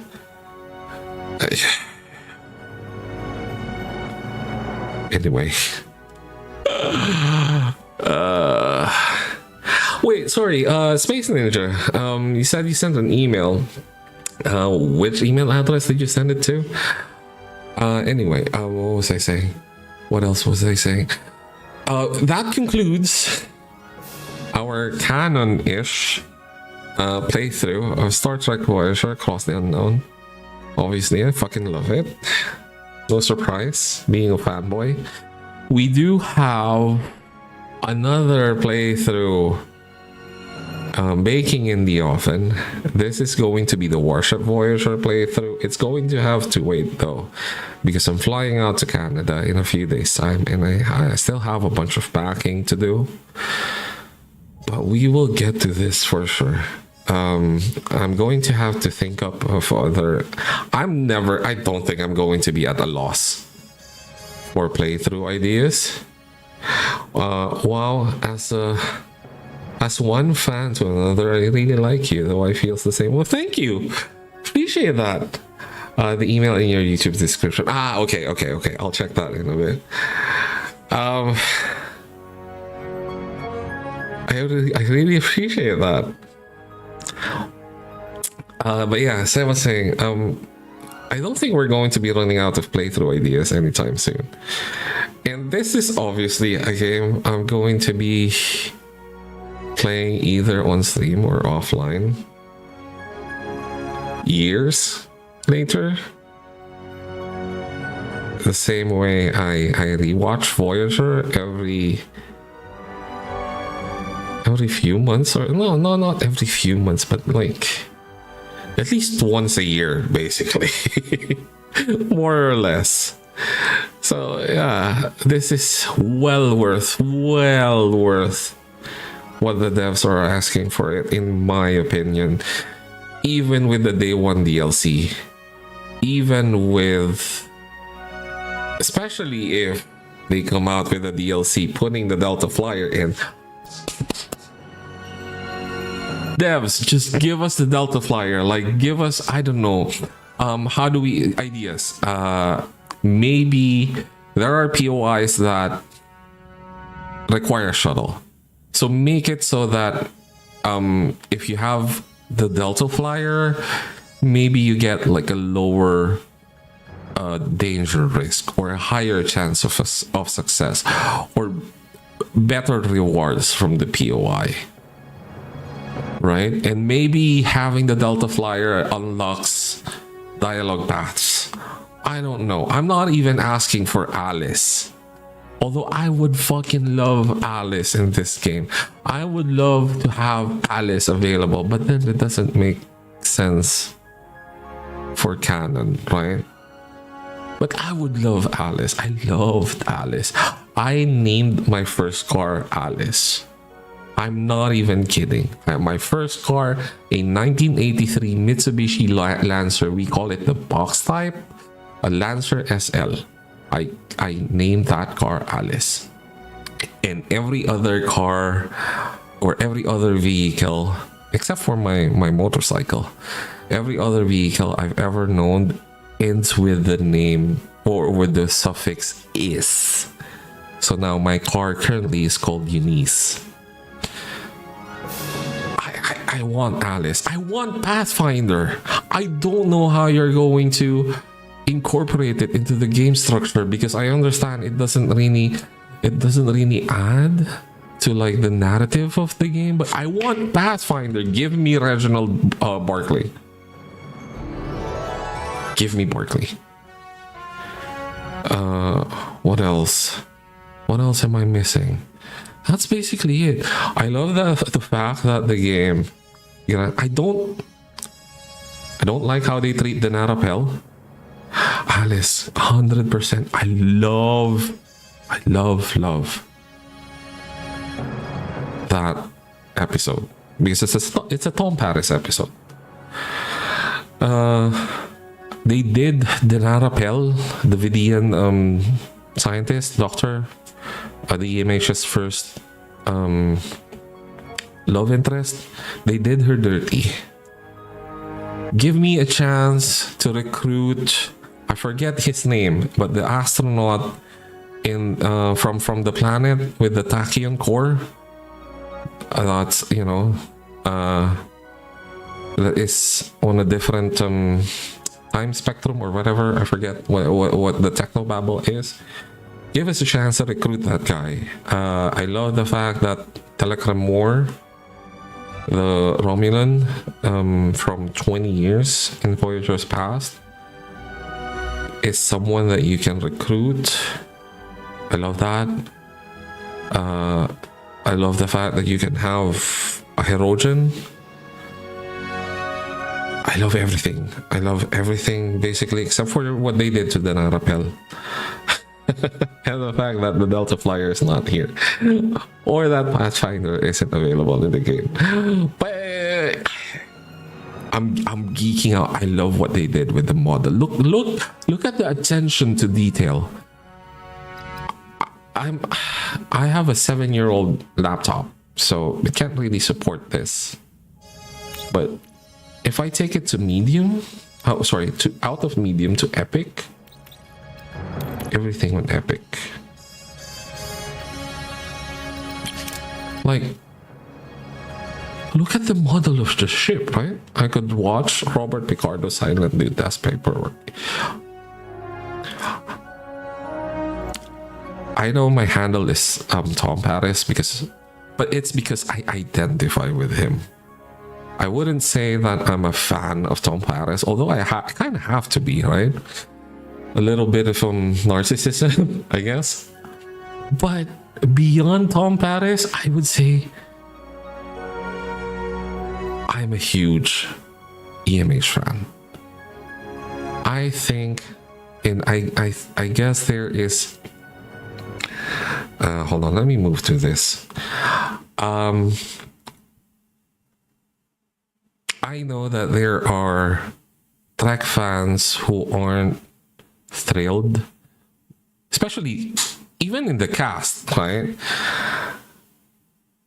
There are those who aren't fan of like the Doctor episodes or the 7 episodes, and I get that. I understand that. I understand where they're coming from. But personally, I think some of the best Voyager episodes are Doctor episodes. Living Witness. Living Witness, I think, is peak Voyager. I love that. And the one where he has to fight for his rights, I really love that too. I love the allegory in that episode. I love. That's not the same episode as the one with his holonovel. Showing the what holograms have to go through, right? What else? Jerry Lynn Ryan's acting, chef's kiss. So it's such a shame that they made Seven look the way that she did. I understand it. I understand where they're coming from, what they're trying to achieve. And it's a good thing that, to me anyway, Jerry Ryan's acting ability just overcomes that. Like, it doesn't matter. Infinite Regress, hello? But yeah, I love Voyager. I'm just such a fan of Voyager. And it's not just because I identify with Tom Paris. But yeah, yeah, this playthrough, I'm planning for this to be a Warship Voyager playthrough. There is, I agree about 7, yeah. And guess, as I said this in a previous stream, I think the writers of Voyager kind of painted themselves into a corner with the choices they made with the Ocampa. But one, limiting their lifespan to just 7 years, that's way too short. And it also makes, when I'm rewatching, every time I'm rewatching Voyager, I have to, it's a thing between me and my wife. Like, I keep on saying, like, and remember, Kes is not even 2 years old. So Neelix, what are you doing? But yeah, they painted themselves into a corner with that. Also, like the trajectory, her development, that curve was just 2J. Right? Like, where could they go after that? Considering the Ocampan lifespan and the way her powers manifested. But then again, with everything that happened IRL to Jennifer Lien, like, they also couldn't have really done anything further with the Kes character. I do like, I would say I like Kes. I think you would like what they sent you. I got a little excited that there are actually 2 emails. Ooh, okay. Hold on, let me do that. While I'm yapping. 1 second. I would say I like the Kes character, obviously. But it's more so I am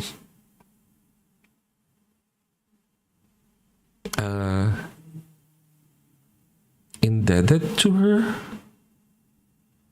because the EMH wouldn't have developed the way that he did without her. No? That's the way I think about it. Only the one with the link matters, though. You will see what I mean. Okay. Let me log in. I haven't actually logged into this email address for like a while. Like, nobody ever sends email to it.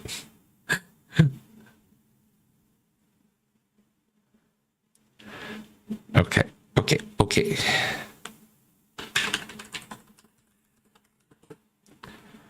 Yeah, I kind of feel like if the reason why the EMH turned out the way he did, or started on the path of development that he did, is because of Kes. So if Kes weren't there, I wonder if the EMH would have turned out the way he did. Authenticating. Okay.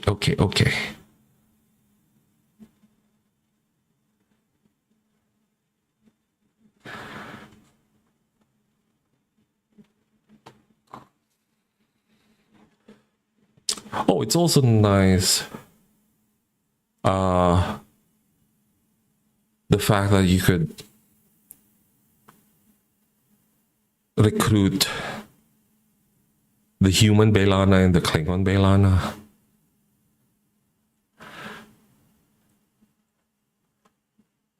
Okay.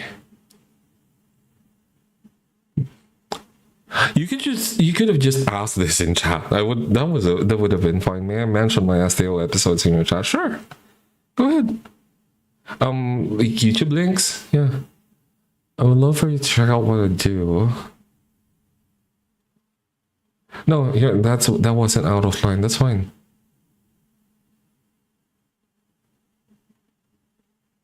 Okay. Let's put this up, I think. Is it okay? Do I have your permission to show this on stream?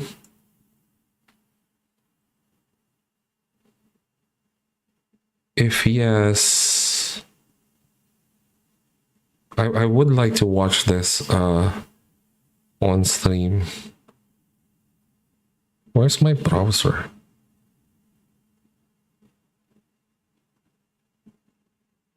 Where's my browser? Okay, thank you for that. I'm going to get hit maybe by YouTube saying, oh, this is by someone else, but my VODs are getting tagged by YouTube anyway for having copyrighted music, so that's fine. Okay, hold on.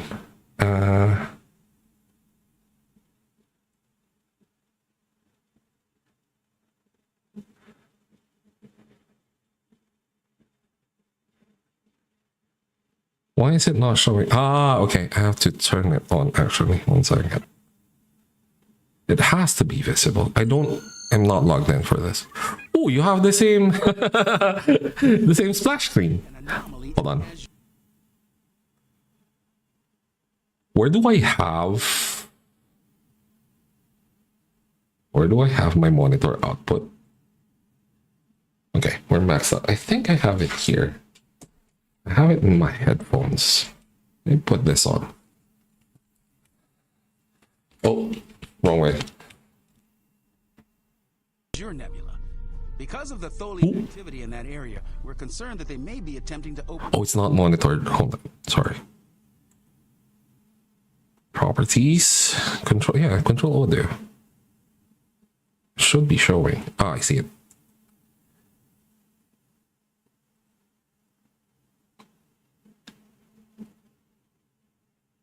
Okay, it's a little low, so I will shut the fuck up. A rift to the mirror universe. I need a ship to go out there. Check it out.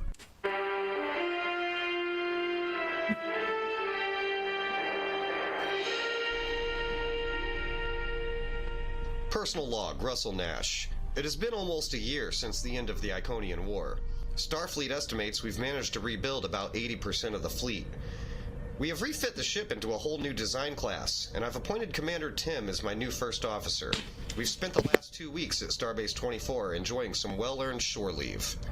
Captain, the crew has been recalled from shore leave, and we have new orders from Captain LaForge to investigate an anomaly in the Azure Nebula. Interesting. Do you think the ship is ready to return to active duty? The shakedown cruise went better than expected. We're as ready as we'll ever be. Very well. Nash to bridge. Prepare for departure. And send my personal thanks to Starbase 24.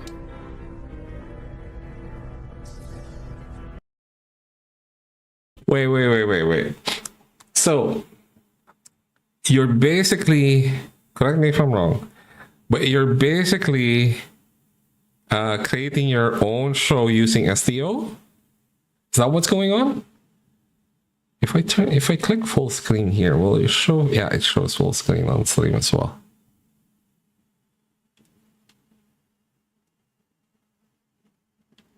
I wish I had my compressor available in this browser source. Okay. Helm, plot a course for the Azure Nebula, Warp 7. Starbase 24 is signaling clear for departure. Bring up all systems off of standby mode and commence pre-launch sequence final checks.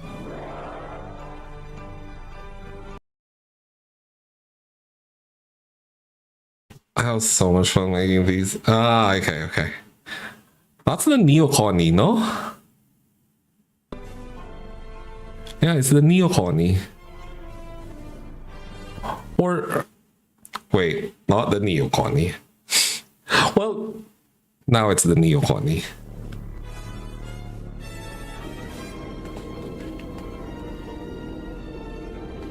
Release the docking clamps. Course set and laid in for the Azure Nebula, Captain. On your command. All systems at peak efficiency. All power to engines. Helm, take us out. I can only imagine how much time he spent stitching all of these together. Holy. Love this ship. These new upgrades are so cool. And the refit was so extensive, it's practically a whole new ship. That's why they added the ADOR registry.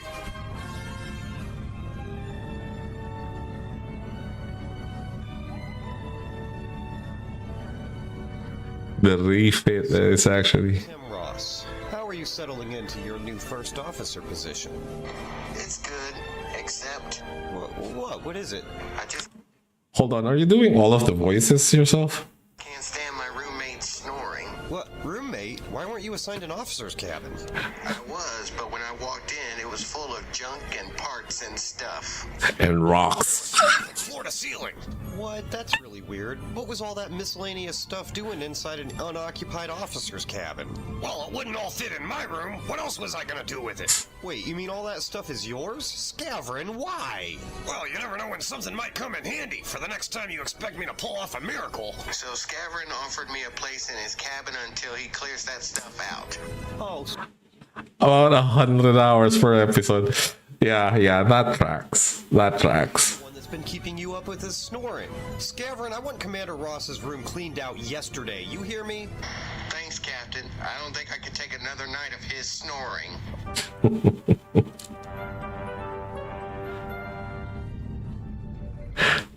Captain, we are now approaching the Azure Nebula. Okay. Hold on. I need to give this a proper watch, though. I'm going to give this a proper watch. 1 second. Let me. This is interesting. Holy! Thank you for sending me that.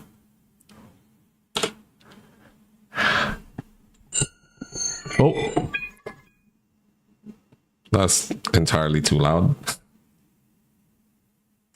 That was in my ear. Hold on. Let me drop you a subscribe. Okay. Have you seen? I forget the name of that channel, but the one where my friends also voice. Imagine having friends. Have you seen this AI assisted channel where they do Star Trek parodies? I imagine that you have.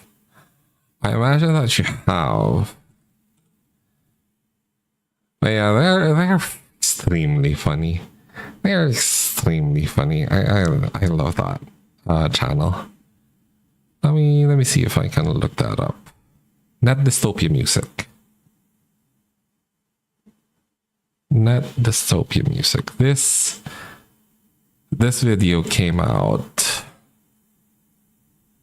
I'm not going to play the whole thing.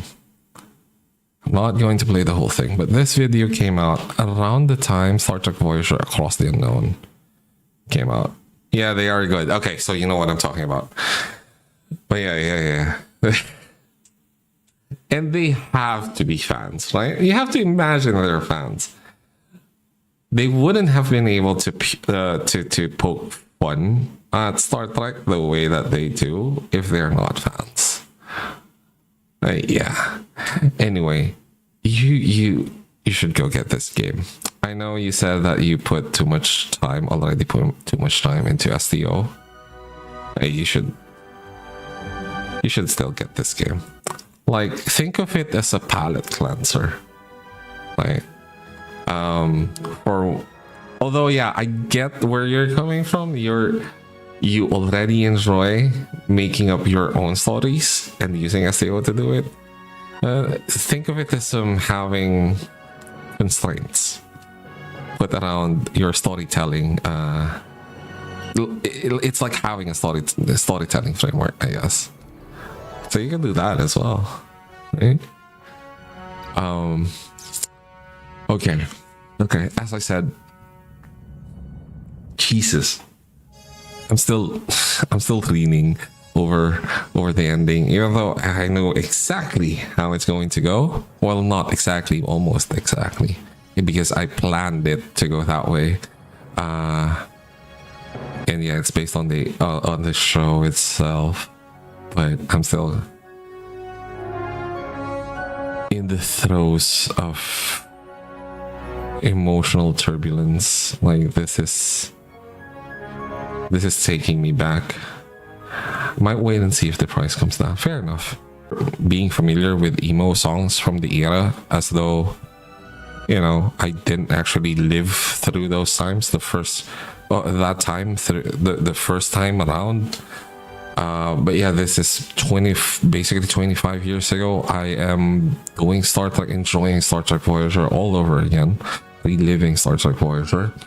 And in my personal projects, programming projects, I am using Pascal, a programming language, the programming language I basically started off with. I mean, I started off with BASIC, but who doesn't start with BASIC? So it doesn't count. Pascal was like my first real programming language. I'm working on a few projects involving Pascal. I'm doing it using a laptop that was released basically 20 years ago. So I don't know, I must have fallen through a time-space warp or something, because it feels like early 2000s all over again. Not that I am complaining too much. Also, I should have gotten a Steam achievement for... Well, I did turn on the Aero Shuttle Bay. There should be a Steam achievement for never having touched the Aero Shuttle Bay. I fixed this in the game. Used it for a little while and then turned it offline because in my head, in my head, the canon was that when the caretaker pulled Voyager in, it was damaged, and there were some components that are only available in the Alpha Quadrant for whatever reason, and that they just never got it working, so they never used it. That's why it was never shown on the show. But yeah, I don't know why I shouldn't be. I really shouldn't be, but I am still pumped. Severely excited to proceed with this. You know what? I'm going to load it. This is going to be the Warship Voyager playthrough. Obviously, it's not going to be one-to-one. Some dialogue choices are still going to have that Starfleet bent, but I'm going to go for more of a ruthless Janeway approach is how I would put it. So I'm going to pick dialogue choices, technology paths that are leaning more towards Terran Empire than they do Starfleet. What do we have? This is going to be a sneak peek. We already have a bunch of hull reinforcement research. We're going to be researching this eventually. We're even going to have a disruptor control room, which doesn't make sense to me, obviously in the canon run. But like, why would that even be available? But then again, if it wasn't available at the beginning of a regular playthrough, how do you unlock it? So yeah. We're going to be gunning down everything. So the canon, the backstory for this is that they didn't have a choice in the caretaker incident. It was destroyed by the caretaker itself. And Janeway is pissed. And that she has vowed to be basically ruthless. That's going to be the basis of this playthrough once it gets reestablished. But yeah, short stream, but it's fine. We are going to be making up for it, I think, eventually, once we go through this again. I will call I will call this stream. I will go get something to eat. I haven't eaten yet. That's how excited I was to continue with this story. Like, I woke up 4 hours of sleep, tired from a trip to the capital. Woke up and was like, yeah, let's fucking do it. Let's continue the story. But yeah, this isn't contrary to popular belief or contrary to expectations. I actually, at the beginning of my streaming career, or my streaming journey, I wasn't a huge Star Trek streamer, in the sense that I didn't play a lot of Star Trek games. I don't know why. In fact, one of the first games I played was actually Star Wars Battlefront. Go figure. It's been an honor talking with you. Hope we talk again. 100%. Same. It's always lovely to meet people who are way into Trek. Who are way into Trek than more than is healthy, maybe. I definitely fit into that category. I obsess specifically about Star Trek Voyager, but also other Star Trek series, Star Trek shows.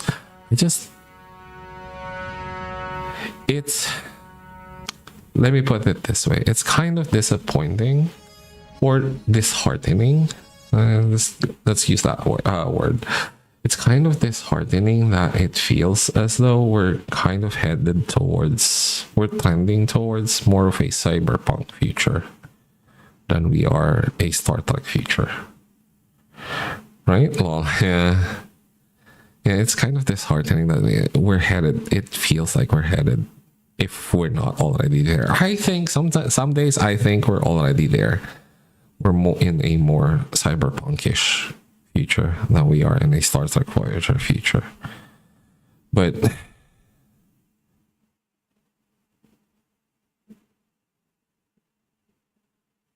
I'm still holding out hope.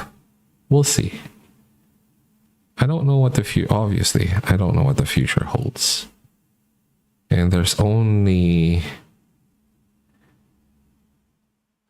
so much we can do, right? Being one person. For sure, one person can affect a lot of things in a huge way, or maybe even just one thing in a huge way.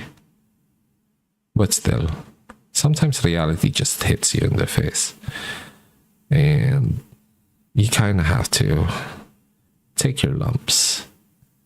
And we have certainly been through a lot of lump providing times.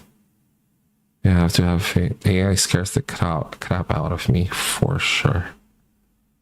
It's not so much LLMs, right? But like the way people have been reacting to it. I think it's more that. I think it's more of how our capitalist overlords have been selling this AI slop, and the way even people who ought to know better, seemingly don't. Like, they're buying into the hype. I'm more concerned about the crash. Or, how do I put it? I'm worried about the crash if and when it happens, but it's also troubling to me that there is a possibility that it doesn't crash. The hype is just going to go and go and go, and I don't know which is scarier. We have to have faith that the universe will unfold as it should. I mean, on the one hand, yes, but the cynic in me feels that is defeatist, if that even makes sense. Like, there's more than a little Mal Reynolds in me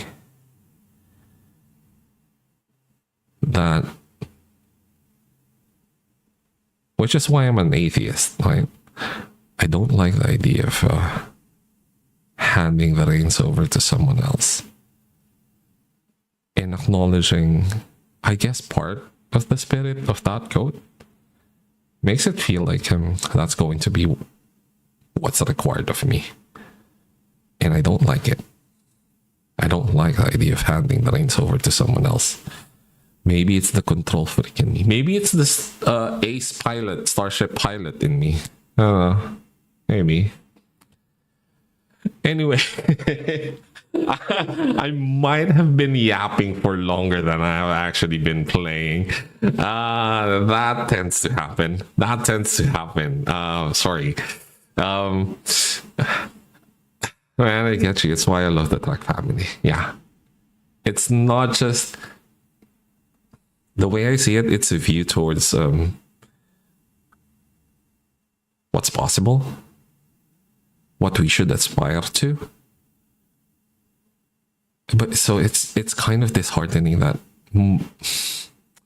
these days it feels as though it's more of an escape, right? Which is also okay.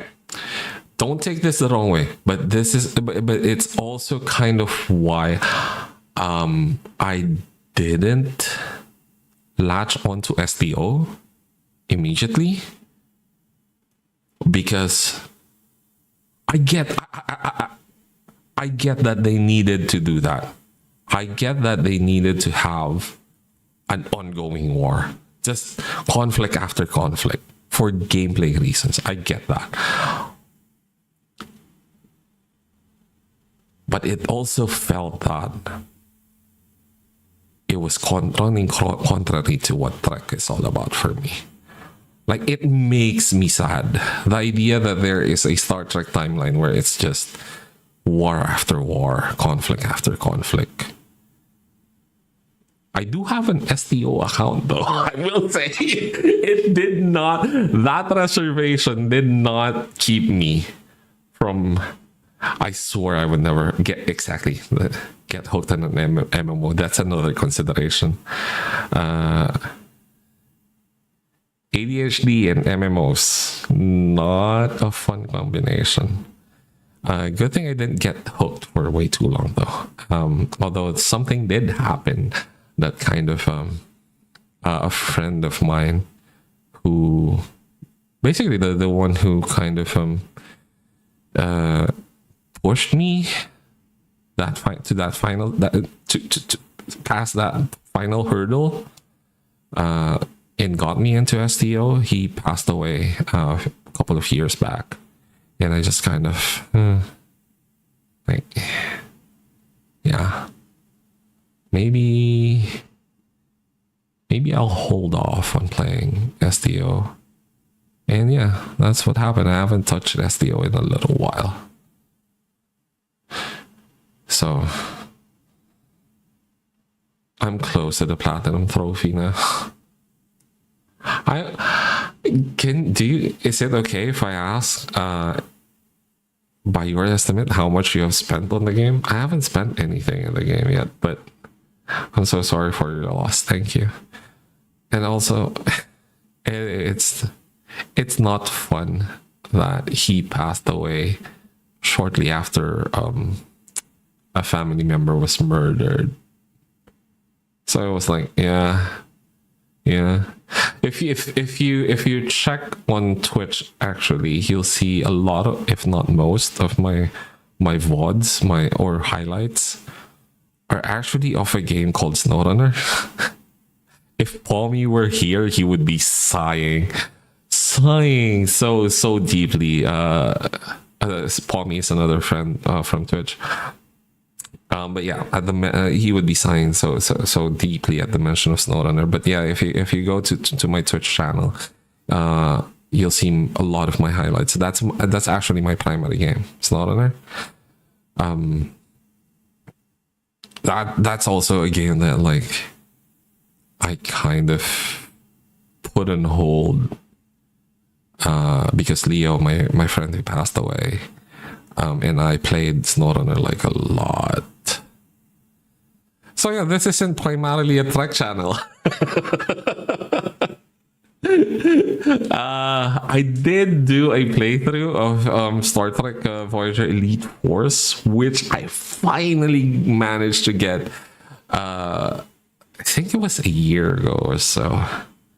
I was late to the party, 100%. But this game, Star Trek Voyager Across the Unknown, when the teaser came out, when the demo came out, I have been lusting over this game for months. And now I can check this off of my bucket list. Is it perfect? 100% not. 100% not. But for Trek fans, especially for Voyager fans, I am just happy that I'm so happy this exists. It's not shovelware. It was made with love. It was made with respect. It was made by a group of fans. Like playing this, you know it was made by fans. I'd say less than $100 of my own in 5 years. Oh, that's good. However, I got a lifetime membership for Christmas a couple of years ago. I was planning on getting that. Leo at the time was like, yeah, it's worth. It's worth if you play several hours, at least several hours a week. It's worth. And I was doing that. In fact, I had sort of a spreadsheet going. Not min-maxing things. Just, looking at combinations and seeing what would be fun builds. But I'm not into PvP, so I don't need to constantly upgrade. I just play it for the story. I am totally not into PvPs. I mean, the STO timeline is already kind of how would I put it? The STO timeline doesn't jibe 100% with my sensibilities, right? So PvP is just out of the question for me. I just played it for the story. Anyway, this is like what is it called? Like a Midwestern goodbye. Well, yeah, I'm calling the stream. My stomach is grumbling. As I said, I'm flying back to Canada, so expect me to be offline for a little while. I don't know necessarily that I will jump straight back to the Warship Voyager playthrough. I would like to, but that's going to be dependent on a number of things, especially when I get back to when I go back to Canada. So we'll see. But yeah, in any case, I'm hoping to see you guys again. Oh, hold on. I have a good build that can play on elite difficulty. Holy.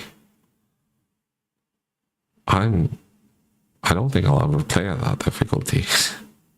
Again, I'm just there for the story. I'm just there for the story. The stories are actually, the storylines are actually quite nice. But yeah, thank you for everyone who dropped by and hung out. And the VODs are available on YouTube. They are available on Twitch as well for as long as Twitch deigns to keep them up. It's usually 2 weeks, I think, if I remember correctly. Let me see. There was someone I was visiting earlier who was playing. Although I can't take you to them, yeah. Since you're on YouTube, I can't take you to them. They're on Twitch. But I'll give them a shout out regardless. Peace X Peace. Let me drop their channel in chat. So you can check them out if you want, if you're on Twitch as well. YouTube doesn't care. YouTube does not care, I don't think. I have chat disabled. Lovely. Oh no, that's fine.